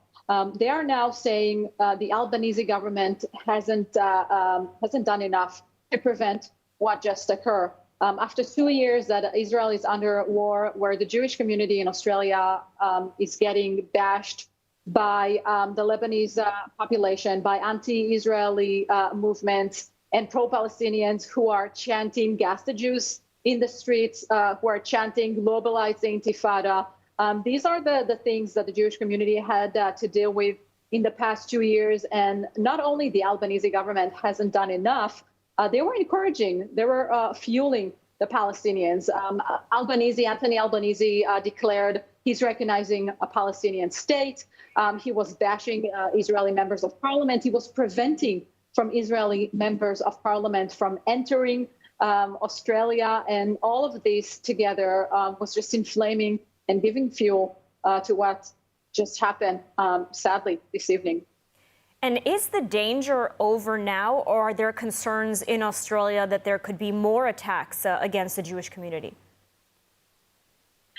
Yeah, the Jewish community is very concerned about what is going to happen. People are asking themselves, how can two terrorists confiscate two heavy gun rifles? People are asking themselves, how could this happen when there were police officers at the event? And we know that the shooter was shooting for 10, maybe 12 long minutes of just shooting people who were outside that event. Bondi Beach is the most popular touristic area of Sydney. Just in 17 days, the entire world would watch the fireworks of, the 1st of January 2026. Everyone are watching the fireworks from the Bondi Beach in Australia as they're getting the new year before everyone else. That is the beach that we're talking about. We also know that the Jewish communities living around that area, living around that beach, but obviously someone was collecting intelligence, someone knew about this Hanukkah event, and someone was planning this for weeks, I assume. Yeah, it was a family event, lots of children. We understand that there were children also among the wounded. Now, Lital, I know you have family in Australia. You travel there frequently. You're there now for the holiday. What is the sentiment of the Jewish community right now, and how is the community handling this attack? Yeah, so I have to tell you, Lidar, for the past 2 years, to my personal opinion, I think that the Jewish community here was very soft on the recent event, on the chanting, on the rioting. They were doing special events on the synagogue. Let's all sit together for a joint hug. They weren't vocal enough to speak. They hardly spoke up against the government. Demanding to handle the anti-Semitism in a harsh way. And now they're just saying, we were saying that all along. We were calling for the government to do something. And I really hope the Jewish community will speak up. I really hope the Jewish community will understand that it has to be stronger from now on. And not just the Jewish community, Australia in total is now under a major fear. The last massacre that happened here was in 1996. That's a long time ago. Australia is not a place that knows these kinds of events, mass shootings events. Last event was in 1996 in Tasmania. It wasn't even a terror attack. It was just a mass shooting. So this is going to be a very, very traumatic day to Australia in total. Absolutely. It starts with the Jews, but it never ends there. Lital Shemesh, thank you so much for joining us today. Thank you for having me, Lidar. And joining us now with more on the latest developments in Gaza and the region is Lieutenant Colonel Jonathan Conricus, Senior Fellow at the Foundation for the Defense of Democracies. Jonathan, always a pleasure to have you with us. Shalom. Thanks for having me. So, Jonathan, there seem to be two very different realities. On the one hand, you have this peace plan, the rhetoric of peace, and the strong desire on the part of Israel and the United States for a lasting peace. But on the other hand, you have the reality on the ground that paints a very different picture, one that sees Hamas, Hezbollah, Iran all rearming and gearing for another round. So at what point will Israel and the United States have to face the reality on the ground? Yeah, you're right. There's definitely parallel realities here, but I would offer a little bit of a different interpretation. I'm not entirely sure that Israel is looking for peace at this stage, because realistically, as long as we are surrounded by the groups and leaderships that we are surrounded by, I don't think that really peace is a realistic thing to be looking for, but first and foremost, victory, security, and perhaps then move on to positive things like the expansion of the Abraham Accords. But, as long as Hamas exists in Gaza, as long as Hezbollah exists in Lebanon, I don't think it would be really realistic and serious to speak about peace, but to contain the enemy and perhaps to defeat the enemy and deter the enemy from fighting. Now, when it comes to what the US and Israel will do, the thing is that there is a lot of very heavy presidential investment in the process in Gaza, and I'm not entirely sure that reality will be reflected back to Washington, D.C., and my current concern is that there are a lot of Hamas supporters that are interfering with President Trump's plan. The Turkish and the Qatari and the Egyptians are very active, proactive, and what they're basically doing, they're trying to dilute President Trump's plan from the very clear and correct plan that it was formulated, and as it was accepted and adopted by the Security Council, what they're trying to do now is to dilute it and actually have Hamas retain capabilities and stay in power without being disarmed. And that is a very dangerous path to go down, and I hope that the president and his team will be able to see through that move and not allow it to happen. And that's interesting because we are seeing disagreements right now between Israel and the United States over which countries will participate in the international force. There are delays, as we've heard. But at the end of the day, soldiers from Europe or from other Arab countries will not be the ones fighting Hamas. It will ultimately fall on Israel and on the IDF. And it seems that the longer Israel delays, the harder it will be to go back in and to fight Hamas, which is rebuilding. I mean, what is your analysis of this? I think you're right. The longer it takes, the longer time Hamas will have to reestablish their command and control, their logistics, their weapons manufacturing, and consolidate power in Gaza. Every day that goes by and the International Stabilization Force isn't fielded is a day that is wasted, and it's good for Hamas. And I think that at the end of the day, Israel will have to either threaten to use force or actually use force in order for things to change significantly in the Gaza Strip. And this will be a tremendous diplomatic and military battle here between Israel on one side, Turkey, Qatar, and Egypt on the other side, and then the US in the middle, having to decide which side it will prefer and who will actually get to have the final word about the future in Gaza. I can say one thing pretty clear. I don't think Israel, however heavy the diplomatic pressure will be, can allow a situation to exist whereby Hamas has any say or existence in the future of the Gaza Strip, which is what the other side is trying to create. And I don't think that Israel will be able to tolerate that. And if push comes to shove, a few months down the road, Israel will have to do the heavy lifting, and I hope that we won't have to find ourselves in that situation, but that is definitely a possibility. And the same goes for Lebanon. You know, Lebanon has so far failed to uphold its part of the agreement and disarm Hezbollah. Whether they simply can't or won't, that's another matter. And so it will also ultimately have to fall on Israel to do this job. But again, Israel can't act or won't act until it gets the green light from President Trump. How likely is that to happen? I think it's likelier that Israel will operate against Hezbollah in Lebanon than it will operate in any significant size against Hamas in Gaza, because the president and his team really want the Gaza peace plan to succeed. And I think that the pressure on Israel to divert Israel from doing what it needs to do will be very significant. In Lebanon, I think that the US and Israel see things more eye to eye and understand that Hezbollah is a menace for future regional stability. It is a cancerous organization inside Lebanon, and that it would do Lebanon, Syria, and Israel a whole lot of good if Hezbollah is really dismantled. And yes, as you say, I agree, the only country that puts its money where its mouth is in the region is Israel. And when heavy lifting is required, then Israel is there to do that job, which would be very beneficial for the Lebanese state.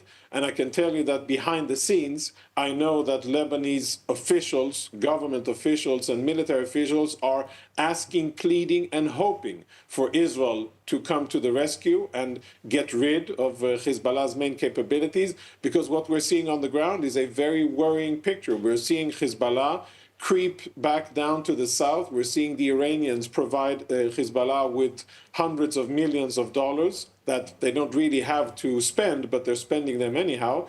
And we're seeing Hezbollah trying to reestablish itself in the Bekaa Valley and in southern Lebanon. So bottom line, I think every day that goes by, we're getting closer to a situation where Israel will be forced to take action, preventive action against Hezbollah. And I think that the U.S. will support it, and the Lebanese, perhaps outwardly, will be critical, but in closed sessions and away from the cameras, they will support it because they know that that is the only way that they can have peace and stability in their country. That is the way to get rid of Hezbollah. Lieutenant Colonel Jonathan Conricus, thank you so much for your insights and for joining us today. Thank you.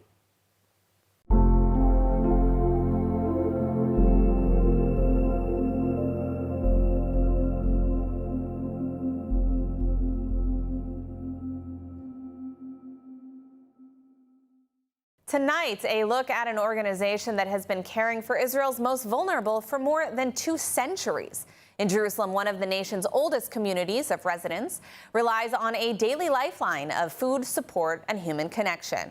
Our story takes you inside Kolel Chabad, Israel's oldest continuously operating charity.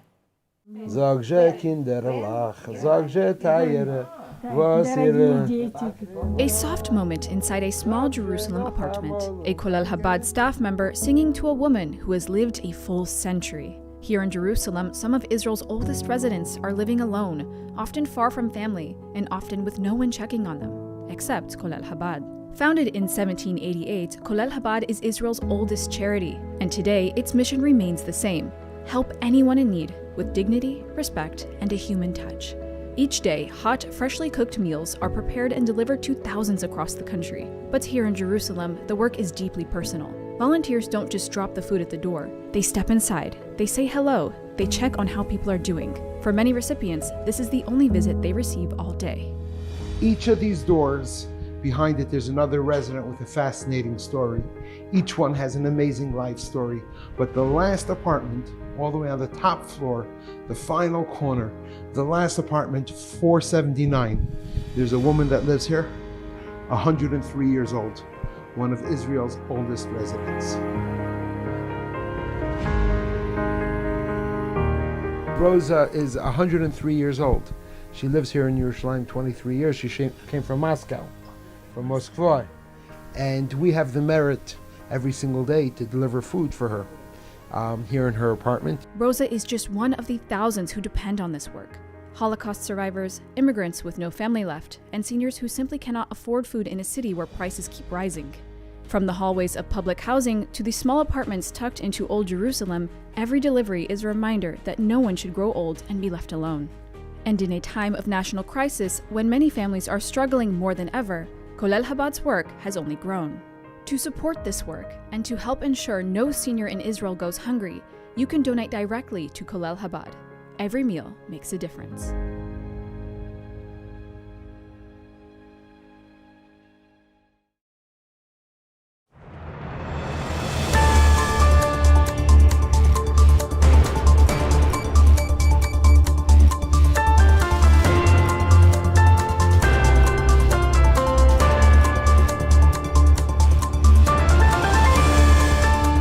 Welcome back to ILTV on the Hour. I'm Alec Pollard, coming to you live from Israel with the biggest stories in the region. Prime Minister Benjamin Netanyahu announced a landmark natural gas agreement with Egypt, the largest in Israel's history, worth an estimated $35 billion. The deal, signed with energy giant Chevron, will generate massive long-term revenue for Israel and cement the country's status as a regional energy powerhouse. The Prime Minister described the agreement as a strategic breakthrough, strengthening Israel's economy, deepening ties with Egypt, and reinforcing Israel's position as a key energy supplier in the region. היום אישרתי את עסקת הגז הגדולה בתולדות ישראל.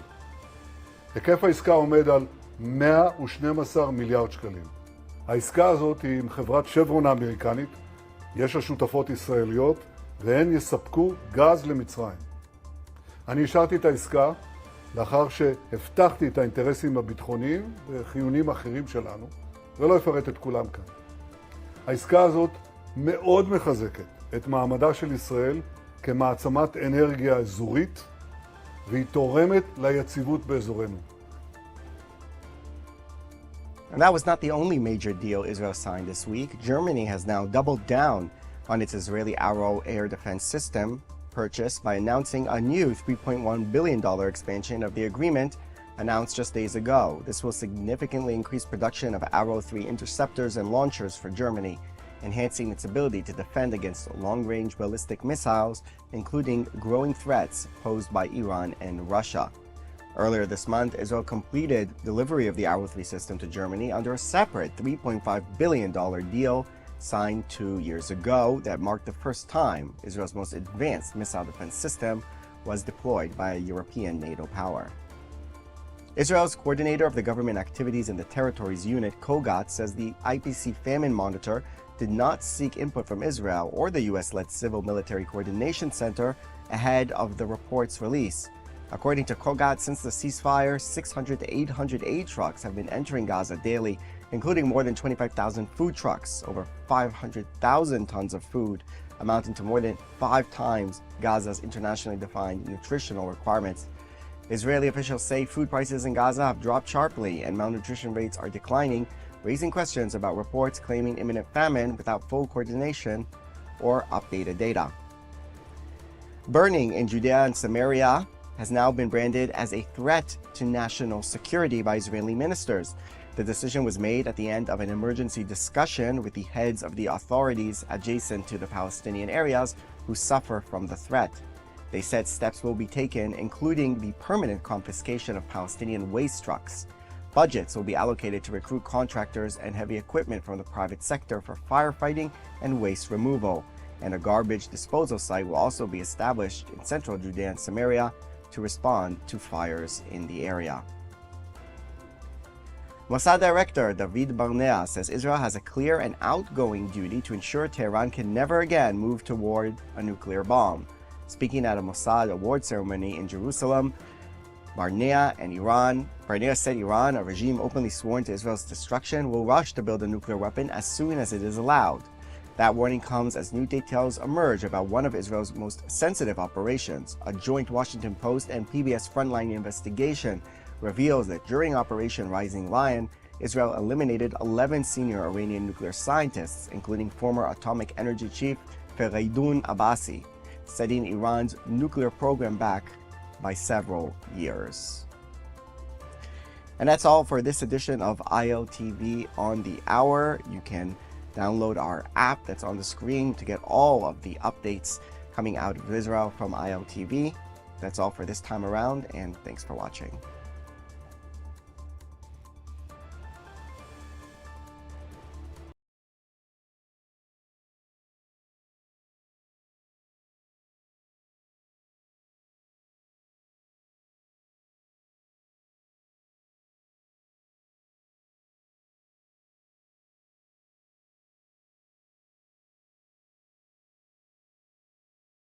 Three million Israelis are dealing with trauma since October 7th. To help Israelis heal, Hadassah is there, with the largest rehabilitation center in Jerusalem, world-renowned medical centers, and youth villages. It's said, saving a life saves the world. Imagine helping millions. This is Hadassah, a life-changing force in Israel and the world. Is there a specific story that stands out to you, and maybe even some relationship matchmaking ones? Let's go right to that, because I think that's certainly the topic. The number one story for me is a soldier named Boris. Boris was critically injured in Gaza, 19 surgeries just to save his life, including amputating his right leg. And there are all these young people in Israel who go to cheer up the soldiers and volunteer groups, and one of the volunteer groups was a young woman named Anna. Boris and Anna became a thing, and they started dating, and they got engaged, and they got married. Now, here's the part that I love. Boris said this is going to be his first time in public with his prosthesis for his right leg. He said, I'm breaking the glass specifically with my right leg to show the perseverance of the Jewish people. Welcome to the Jewish Matchmaker podcast on ILTV. I am your host, Eliza Ben Shalom.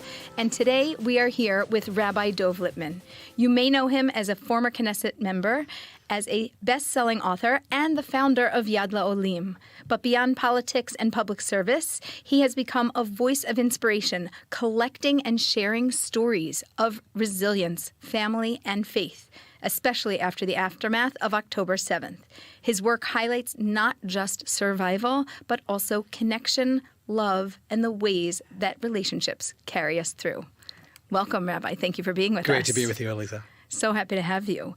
What led you to start posting online positive stories after October 7th? I've been following your social media, and there was something that's happening. You just keep popping up, and there's these stories, and I'm like, oh, thank you. And I felt like I needed that, but how did that come about? So it was from that exact same need. October 7th happened. I wasn't directly impacted in terms of someone who I knew directly or family member who was either killed, God forbid, or kidnapped, God forbid.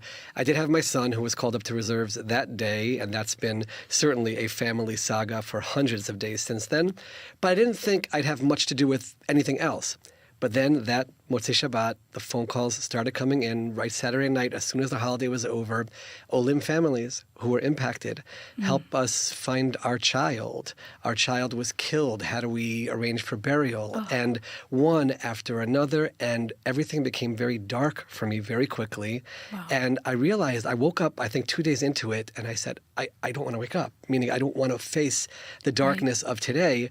And I said, the only way I'm going to get through this is if I find some light. It's so dark, I need light. Mm-hmm. So it was really a survival mechanism for myself.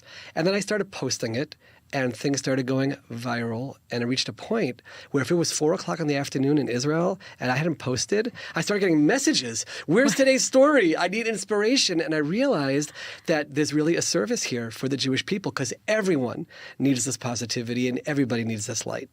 Is there a specific story that stands out to you, whether it's recent or from, I'm sure you have dozens. Give us a few so our listeners can understand, and maybe even some relationship matchmaking ones. Let's go right to that, because I think that's certainly the topic at hand. And these are all, by the way, within the last 6 weeks, just to give you a sense. Wow. Hot off the press stories. Young woman named Naama was engaged to Kfir, planning their wedding together. And Kfir was a commander in the IDF, and sadly he was killed in November 2023, and everything falls apart, right? You have to, I can only imagine, that's it. Where am I going to go from here? She mourned, she was in pain, she picked herself up, and there's another young Israeli named Ziv, whose brother, Naveh, was killed in Gaza. Ziv and Naama found each other, they picked themselves up together, and they, thank God, have now gotten married. There's a beautiful picture of them rejoicing at their wedding. Everyone probably knows the story about Rabbi Avi Goldberg, a well-known educator from Yerushalayim with 8 children. He's a rabbi in the army. He's not even in combat. Sadly, tragically, he was killed in Lebanon in October 2024. His wife, Rachel, picked herself up, and another person who actually knew Rabbi Goldberg. They worked together. His name is Aminadav. He had lost his wife a few years beforehand to cancer. They decided, let's try to make this work. Blended family. It's not going to be simple, but they've recently announced their engagement. But the number one story for me is a soldier named Boris. Boris was critically injured in Gaza, 19 surgeries just to save his life, including amputating his right leg. He's going through these surgeries, he's going through this pain, he's going through his rehab, and there are all these young people in Israel who go to cheer up the soldiers and volunteer groups, and one of the volunteer groups was a young woman named Anna. Boris and Anna became a thing, and they started dating, and they got engaged, and they got married. Now, here's the part that I love. Boris said this is going to be his first time in public with his prosthesis for his right leg. He said, I'm breaking the glass specifically with my right leg to show the perseverance of the Jewish people. And you even watch the video, and he struggles. He's like shaking, and he even misses it the first time. And someone said to him, just use your left leg. He said, lo. and two people held him on two sides, and I call it the broken glass heard around the world, the declaration of Am Yisrael Chai. You think you've defeated me? I'm at my wedding with my prosthesis, and that's where I'm breaking the glass under the chuppah. These are the kinds of stories that make our people and show our unbelievable resilience. I must not have been following you recently because I didn't see that one yet. So I'm glad I got to hear it live from you. Oh, what a story of strength and also Hashgacha Pratis, divine intervention that comes from the most unusual circumstances. Exactly, and taking tragedy. Obviously, we believe in mourning, and I've suffered loss in my life, and the Shiva process, and all of that. But it's so brilliant because you confront it. You feel the pain, but the whole concept is steps towards going back to life and moving forward, not forgetting the pain, but creating more space for more life. And we've seen this over and over again, especially in relationships and marriages, where specifically from tragedy, that's where they met each other, right. And now they're able to build a life together. Right. Your work is just incredible. You also have an organization, Yad Le'olim, that specifically is here to be a yad, a hand that reaches out to help olim, new immigrants, people like me. I'll tell a brief story, Sure. which is the way that I met you and found you. Somebody gave me your number. I don't know if they're supposed to do that. It's all over. It's yeah, fine. Great. So we were making Aliyah, and it was during COVID, and we were trying to bring not just our family, but our new pandemic puppy with us. And we couldn't get here because all flights got canceled. It was a balagan.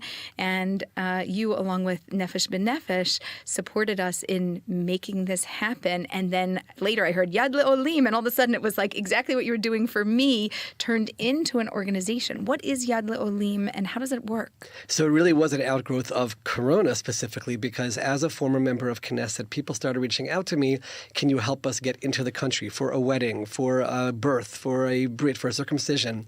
And I like to joke, I made the mistake, in quotation marks, of being successful, and the phone number got everywhere. By May 2021, I was getting, I think it was over 700 messages a day. I was missing many of them. WhatsApp, Facebook. Oh, I'm so glad I got through to you. you. Got through. And I realized just to survive, I need to have some kind of an organization, but I thought it would be limited to helping people in COVID. Okay. Thank God we called it Yad Le'olim, and we announced it to the world, a Jewish world. We're here to help you get to Israel and, most importantly, navigate all the bureaucracy in Israel. And every single day, as we're speaking right now, my staff is fielding messages that are coming into yadleolim.org, and we have a commitment to be that Yad Le'olim. We're going to answer people within 24 hours. Sometimes the cases take months, but we're going to be there every step of the way to make sure that every child has a school, everyone has their medical care, everybody's containers are released from the port, whatever it is that people need to get to the point of living a successful life in Israel. That's what we're here for. And I also go to the Knesset and advocate for all Olim, apolitically completely, just representing Olim and trying to change policies to help Olim and to help people in individual cases as well. Okay, so I'm coming to you when I have issues because there's stuff going on and we need to fix it. You're my guy? We're here for you. Okay, great. Fantastic. In addition to all of this, you wrote a book, Magic in the Tragic, about October 7th, the Jews and what's happening here. Tell us what this is and show us through your book, please. Absolutely. So the book was an outgrowth of the social media posts, which then led to invitations to speak abroad to communities that were thirsty for positivity. And in one community, one Shabbat morning at Kiddush, after I spoke, and everyone was crying and everyone was inspired, and I cry also when I speak. It's so moving. Someone came over to me and said, you have to write a book. And thank God I've written other books, but I wasn't thinking about this in the context of a book. And that led to The Magic and the Tragic, which is from Geffen Publishing, has a letter of blessing from the President of Israel, Isaac Herzog, and an incredible introduction from a woman named Iris Chaim. Iris Chaim's son, Yotam, was a hostage who had the courage to escape from Hamas and was tragically killed by IDF soldiers by mistake. And Iris Chaim sent a message to the soldiers, I love you. You did the right thing in that moment. I want to meet you. I want to hug you. And they did. And I've developed a relationship with Iris, and she wrote a beautiful introduction to the book. And it actually shows on the cover a young man whose parents were murdered on October 7th. His house was destroyed, but he found the menorah in the ashes, and he went to light it in Kibbutz Be'eri on Hanukkah. That's the magic in the tragic, and thank God, people all around the world now are able to access all of these incredible stories. Do you have one or two that you can share with us so that we can tap in and just... Yeah. Absolutely. Let's just... Flip through. Tell me something that... a story, it's like a storyteller here. Just a beautiful one here. Okay, here's a picture of a soldier named Shalom. If you'll notice, I don't know if you can see it or not, he's in a wheelchair. He's missing his right leg. Yes. In his young 20s, I think to myself, my young 20s, my goodness, what is that like to be all of a sudden in a wheelchair? Right. And this was his last day of Army service. And so most soldiers, they pose and they cut their Army ID. And he posted this picture and he says the following. I'm so proud that I became a fighter. I won't let the smile leave my face. I won't live without happiness. I want to get better, and nothing will break me. From this point on, with God's help, we can accomplish anything. The journey of my life begins now. Wow. You see these stories over and over again throughout the book, and every single story includes a color picture of the person involved. And as we said, there are stories about love and marriage and dating here as well, and even widows who lost their husbands, but what they said at the funeral and the message they had for the Jewish people, literally, I would go to shivas or to funerals because I think my job is to go there and comfort people, and I would walk away completely comforted by them and completely inspired by them. Wow. And how do these stories find you, or are you out there finding them? It's both. Okay. What's happened now is that I'll wake up in the morning and people will say, here, stories, I have stories, can you use my story? And that's part of it. But I also have a few places that I search. There are some news websites that I search, other social media influencers that I search. And thank God, every single day by 2 o'clock in the afternoon, I have something to post. What's amazing is, and you might have experienced this in your career as well, you never know what's going to take off or not. 2 days ago, I posted a woman who converted to Judaism. It just shows her standing in front of the court and saying Shema. And on Twitter, for some reason, it's at 330,000 people. You never know what it is that touches people. But I guess in today's world, with the anti-Semitism and with the anti-Israel sentiment, people seeing someone choosing to come to Israel and convert to Judaism gives them a sense of inspiration and positivity. It's definitely shocking during these days. And I've interviewed several converts who are choosing Judaism, love it, and then they're finding love within it. Beautiful. And it is the most inspiring story. Speaking of love, dating, and marriage, what role does dating and marriage play in Jewish continuity, and how has that become more urgent since October 7th? I think if you put the story of October 7th into a historic context, Hamas really believed that this was the beginning of the destruction of Israel and then by extension the Jewish people. That was the plan. Their plans were to get to other cities in Israel and create massacres there and destroy us and break us. And to be honest with you, most people, it would break them to experience something like this.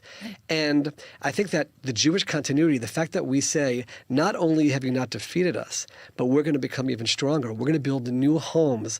You showed hate, we're going to show love. That is the message that we've shown to the world. And I think that every one of these stories, especially the marriages that come in the wake of this, really show that. I've been at weddings since October 7th. There's a different feel. Right. There's a different feel. There's a feel of the Am Yisrael Chai, the nation of Israel lives as this defiant statement. And I think that this is our story. What does it say in the beginning of the book of Exodus? It says that as the Pharaoh in Egypt was trying to persecute us, the more he persecuted us, the more we grew. And it's specifically the more children were born, the more families are created. If you go back to that story, it was all about Moshe at first, our leader, thinking, I can't build a family. And he was specifically told, no, this is what, I'm his father. This is what you're supposed to do, build a family. He has Moshe, the savior of the Jewish people. Our story is our families. Our story is no matter what comes our way, we pick up. I think to myself, how did my grandmother of blessed memory, after she survived Auschwitz-Birkenau, her parents murdered, siblings murdered, nieces and nephews murdered, but what does she look for right afterwards? Love. She's in a DP camp in Germany. My grandfather meets her. They meet for one day, by the way, and decide to get engaged. And they live a wonderful life together and build an entire new family. That's our story. So that's the specific Jewish response to challenge and to persecution and destruction, is to find love and is to get married and is to create more Jewish families. Amen. Yes, please. May it continue to happen. May it happen with greater ease and grace and quickly. Time is of the essence. We need this to happen now. I want to shift a little bit into something different. What lessons from your time in the Knesset and working across different communities what can you teach us about building bridges and right? Because I think of bridges and connections as matches across different communities. What have you learned? The number one lesson, and I'm asked this question whenever I speak about my Knesset term that I learned in the Knesset, was that I can be ideologically opposed to someone, theologically disagree, philosophically very different, but we can be friends and we can get along with each other. It shocked me because I used to read the newspaper and see a certain member of Knesset mentioned, oh, I hate him. That's my reaction. And by the way, this past Friday night, we hosted Olim, and I mentioned a certain story, and somebody said, oh, I hate him. And I said, okay, perfect segue to what I want to talk about. I learned in the Knesset that you can disagree with each other about things, but when it's all said and done, all we have is each other. And they're our best of friends. Literally, people wouldn't believe it. Right-wing religious, left-wing secular, best of friends. So if you take that now to relationships, we don't have to agree with our spouses about everything. We don't have to agree with our children about everything. But the idea is to recognize, first of all, if there's something that has to be worked out, to actually talk about it in a respectful manner. But even if at the end we disagree, we can still love one another. And that's a lesson I learned in the Knesset. There was one amazing story. We were talking about the Haredi draft, which you can imagine what it was like in that room. Heated. Both sides really believe what they're arguing for is going to save Israel. The other side is destroying Israel. And then there was a pause about 9 o'clock at night, and the attorney of the Knesset had to look up some issue or something, and we had a 15-minute recess. And what do I hear? Mariv, evening services. Let's go. We need a minyan. Everybody. We don't care what side you're on. We all went to pray together, and people who were just arguing with each other moments before are reciting the Shema together. And I took a step back and I said, this is our story. To disagree agreeably, to be respectful to one another, and that's what unity is all about. And that also translates into relationships. If you're looking for someone who's going to agree with you about every single issue, sadly, it's not going to happen. And if the moment there's a disagreement, that means that everything falls apart, then it's not going to work. But if you understand that, first of all, let me hear your side. Maybe you'll convince me. I don't have the ego in place. But even if at the end we disagree, we both love one another, we're family with one another, and we get through it by disagreeing agreeably. That's incredible. And maybe you already answered this, but do you see a connection between national unity and the unity that we're striving for in marriage? I feel like we just dug into that, but is there something else that you can share about that? I'll go a step further with that, because that is when people are looking for who they are. Again, my wife and I try very hard to set people up and to make shidduchim as well. And I feel that people very much box themselves in. That's what leads to the lack of unity in Israel. When we box ourselves in and we say, okay, I'm ultra-Orthodox, I'm religious Zionist, I'm this, I'm that, it almost creates different nations amongst us instead of saying we're all Jews. This is my flavor and this is your flavor, but we're Jews. That's what we have to come to in this country to be able to bring the unity. And I think that that's the same thing in relationships. Of course, people want to marry someone who's within their ideological range because you're going to be building a home together. There's certain things that you have to agree to. But I think thinking out of the box a little bit can be very helpful, because when we box ourselves in, I think it cuts off opportunities that are lost in terms of people that we could have met. Because I know story after story where people ended up with people they never would have imagined they would end up with, and it came because they dropped certain boxes and certain barriers that they put up and were open to more opportunities. Talking about that, I just remembered we recently connected about a match. You sent me some information, and it was a Hebrew-speaking guy with a woman who was an Anglo and an English speaker, and each had a little bit of the other language, but not too much. And it didn't lead to the chuppah, but it led to a series of dates, maybe something like 8-9 dates. And I felt a tremendous amount of pride and success. Okay, this was good. It didn't work. That's okay. But we brought together two people from such different backgrounds, and we were able to overcome something that was, a tremendous language barrier. Absolutely, and incredible. I thought there's no chance this can work. Right? He speaks in Hebrew as she spoke in English. They sat together for hours talking different languages to each other, and it worked. At some point, she just felt it was a little bit too difficult, but like we said, it wasn't like one date and out. I was just going to say, it wasn't one and Correct. done. And it wasn't one and done. It was 9 dates, and it showed me that what I thought there's no way that could possibly work, and it could. And this whole idea, by the way, this works with Olim as well. Okay. Olim, and they're looking for, and we know the number of Olim, people who have moved here and are looking for marriage. To say it's only going to be an Oleh or an Olah, I'm not open to an Israeli. I think that story definitely showed let's see. You never know. And you were the one who said, you never know what love can overcome. And I said, okay, we'll give that a try. And it really showed me that, again, those boxes that I talked about, fine, you're a new immigrant to the country. This is a native Israeli. You never know. And to open yourself up, because when it's all said and done, that's what I said before, we're one people and we can find ways to possibly bridge those gaps. It's absolutely incredible, and I just want to dig in a little more because on both sides, it's not just let's think it's a great match, we'll put them together. We had to get permission, so to speak, but more than permission, to get the buy-in that maybe this could work, and both sides had a real curiosity and a real openness, and that's what happens when two matchmakers. Well, you get the you do so many things, you don't need another title, but everybody's a match. Everybody's a matchmaker. Anyone can make a match, but you spoke to your side. I never spoke to him. I didn't even speak to this side. This came through a young woman who was her friend, who I said, who do you know who's single, who's this age? I gave all the criteria. And she goes, this one. I said, but how's her Hebrew? And it just slowly evolved. But both sides were open, and there was a sense of curiosity. And I think whether it's politics or love, when there is curiosity, there's room for us to have this discussion 100%. And to bring things out. And also a willingness to expose a little bit of weakness. Right. I'm a Hebrew speaker. Now I'm talking English. What do I sound like? Do I sound okay? Maybe I sound weak, and the English.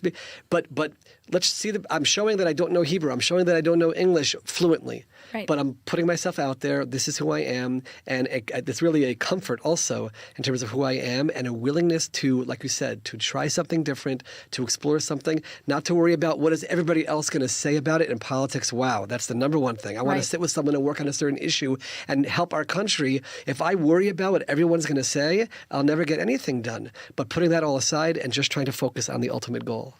So what advice would you give to Olim who are coming here, who are struggling because there is still war going on? We have lots of soldiers that are not here and present and able to date. How would you advise them, and what hope would you offer them in this dating and relationship process during this time? So the number one thing which I tell all Olim is the ideology has to be there. In other words, why am I here? Because it's very easy the moment there's any challenge to say, let me just go back to the comfort of where I came from. But if you say to yourself, I have the opportunity to create a Jewish family in the Jewish state in the 21st century, in the land of our destiny. My great-grandchildren can be naturally Israeli. And that's to focus on. I'll never forget the moment when my son said to me, because we made Aliyah, I was 32 years old with 4 children, and he said, thank you for making Aliyah, because we've traveled back to America, and he said, I don't know that I would have had the ability to do that, but now I'm so happy that I'm here, and he's was commander in the IDF, etc.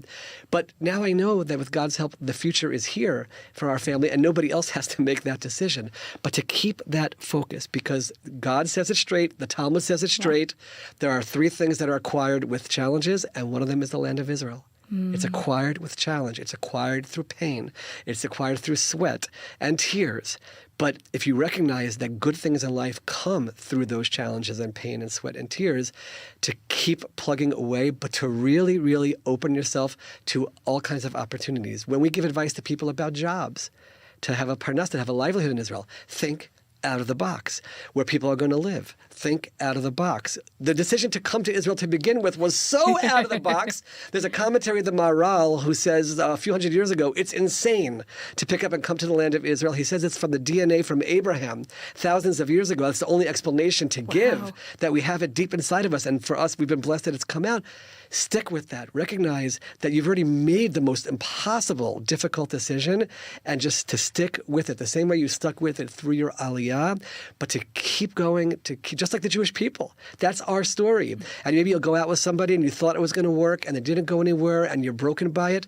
That's our story as a people. But to keep plugging away, to keep opening yourself to opportunities, and I don't have a doubt that blessings are going to come from God because you're doing what God has asked us to do. I'm inspired. I know our listeners are inspired. Can you let people know where they can find you, how they can follow you, and if they want to follow up and be in touch? Absolutely. So first of all, in order to purchase the book, they can go on Google and just type in The Magic and the Tragic, Geffen Publishing in Israel. It's on Amazon all around the world. And in terms of reaching out to me, I have platforms on, I've learned how to be social media. So there's a Facebook page, a Facebook profile, LinkedIn, Instagram, Twitter, and also via Yad Le'olim. am dov@yadlaolim.org. I'm open to anyone who needs assistance with anything, and certainly to go to yadlaolim.org if they need help. But especially to wake up every day and these stories, and it gives me the pressure that I have to find the stories for myself, but to go on any of those platforms, and hopefully you'll be inspired as I am by the amazing, amazing people of Israel. Thank you. Thank you for your inspiring words. Thank you for your stories. Thank you for putting a book out there where it's compiled and it's all together. For the organizations that you've started and for everything that you've done for the Jewish people, I'm thanking you on behalf of everybody. And please, you should have strength, ability, desire, and all the support that you need to continue. Amen. Thank you so much, and thank you for having me on the podcast. Thank you. And thank all of you for listening. Thank you for joining us on the Jewish Matchmaker podcast on ILTV. I'm Eliza Ben Shalom, and until next time, remember, matches make families, families make communities, and communities change the world.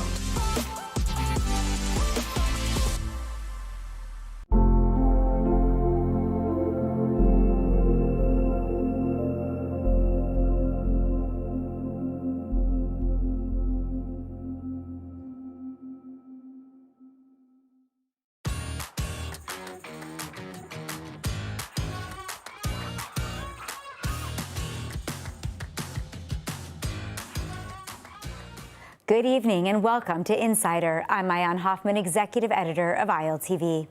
Today we are going to do something different. Insider is usually a heated debate, but tonight it's a one-on-one, and intentionally so.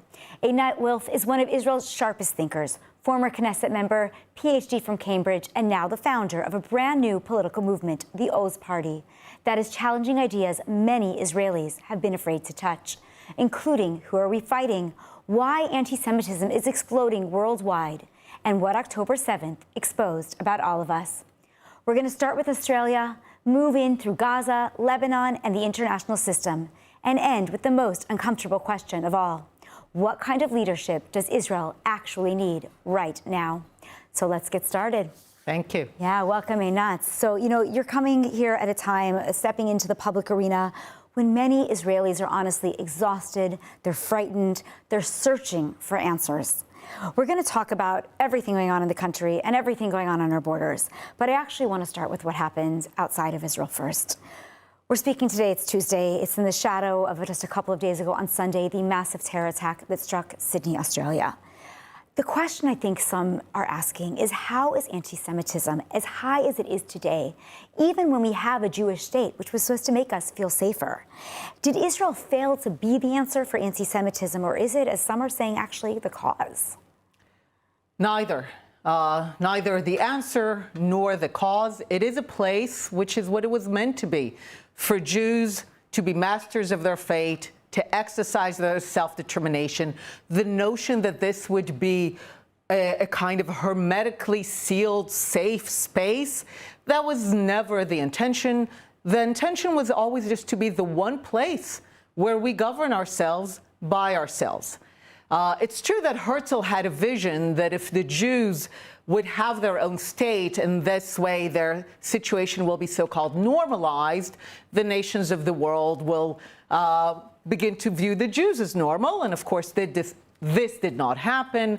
And in many ways, you could say that anti-Semitism, kind of the Tsarist protocols of elders of Zion, anti-Semitism mutated by the heirs, by the Soviet Union, to anti-Zionism, but essentially with the same ideology. Most importantly, is the one that believes that a better world, utopia, awaits on the other side of eradicating the collective Jew. This is really what anti-Semitism is all about. It's not about prejudice. It's not even about conspiracies. It's really about a borderline theological worldview that says the world would be so much better off if this annoying thing, the collective Jew, whatever shape it takes at every moment, if we got rid of it, we would be so much better. So do you feel that with what's going on today, and I know you lived in Cambridge, you got your PhD there, as we mentioned, and these are cities that symbolize liberal confidence that are now, like what you're seeing in Australia, being overtaken by radicalism. Is the West still capable of defending its values, or is something broken that's actually beyond repair? It's the biggest question I ask myself, because I remember when I started speaking about it, and it was in June in Australia, so a few months ago, and I gave a talk there that's available to see. And I spoke about how every society, every country that allowed anti-Zionism to become its dominant ideology, to become institutionalized, became hostile to Jewish life, even as it claimed under the mask of anti-Zionism that it loves Jews, it has nothing against Jews. Jews might be at the forefront of this, but the fact is that every place that it happened, from the Arab world to Iran, to the Soviet Union, to Eastern Europe, the environment turned hostile to Jewish life, and if it was not stopped, no Jews were left. Now, we're seeing this dynamic as at play. As I said in the talk in Australia, when Australia was at the height of Zionism, one of the most pro-Israel countries, this is when the Jewish community felt safest, most thriving. People want to separate. Zionism, anti-Zionism has nothing to do with Jews. The fact is, when a country is Zionist, Jews are safe, and when a country is anti-Zionist, Jews are not safe, and this is what we're seeing. Now, you're asking whether the West is able to truly stand up to that, and it is a question because everywhere that this arc was allowed to go, essentially unopposed, no Jews were left. And at this point, I kind of pin all my hopes on one video that went viral early after October 7th. Remember when these overeducated college students would tear down the hostage posters, especially of the children? And there was a video that went viral in New York City of two construction workers. I think one was black, one was Hispanic, looking at this and going, it's not right. Stop it. It's not right. And I remember looking at this and thinking, I genuinely hope that the West, and especially the US, still have this foundational base of common sense, which, as you know, is not so common, that basically looks at what's happening and says, it's not right. Stop it. And if not, are you suggesting that perhaps all the Jews in the West might either make Aliyah or move somewhere else? Because, as you said, no Jews will be left. What I'm saying at this point is it's good to have options.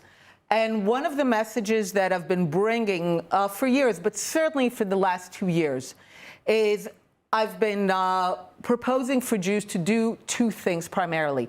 First, reach out to allies. We do have allies. We have friends, people who understand that something sinister and wrong is happening. We need to help them see the forest for the trees, see that this is not about this Israeli government or Zionism even. It's about this dangerous vision that utopia awaits on the other side of eradicating the collective Jew by any means necessary. And what we see is any means necessary. So first, reach out to allies, help them see what's going on. And the second, and this is a message that's sometimes tough to deliver, is I tell them now is time to take care of our own. We can take care of museums and all that later. Right now, it's the time for the Jewish community, for Jews around the world, to mobilize for the Jewish community. Whatever resources they have, passion, time, resources, they should put towards the Jewish community until this wave is fought against. And do you believe that then the violent attack that we saw happen in Australia was a result of the anti-Zionism and the protest in the streets?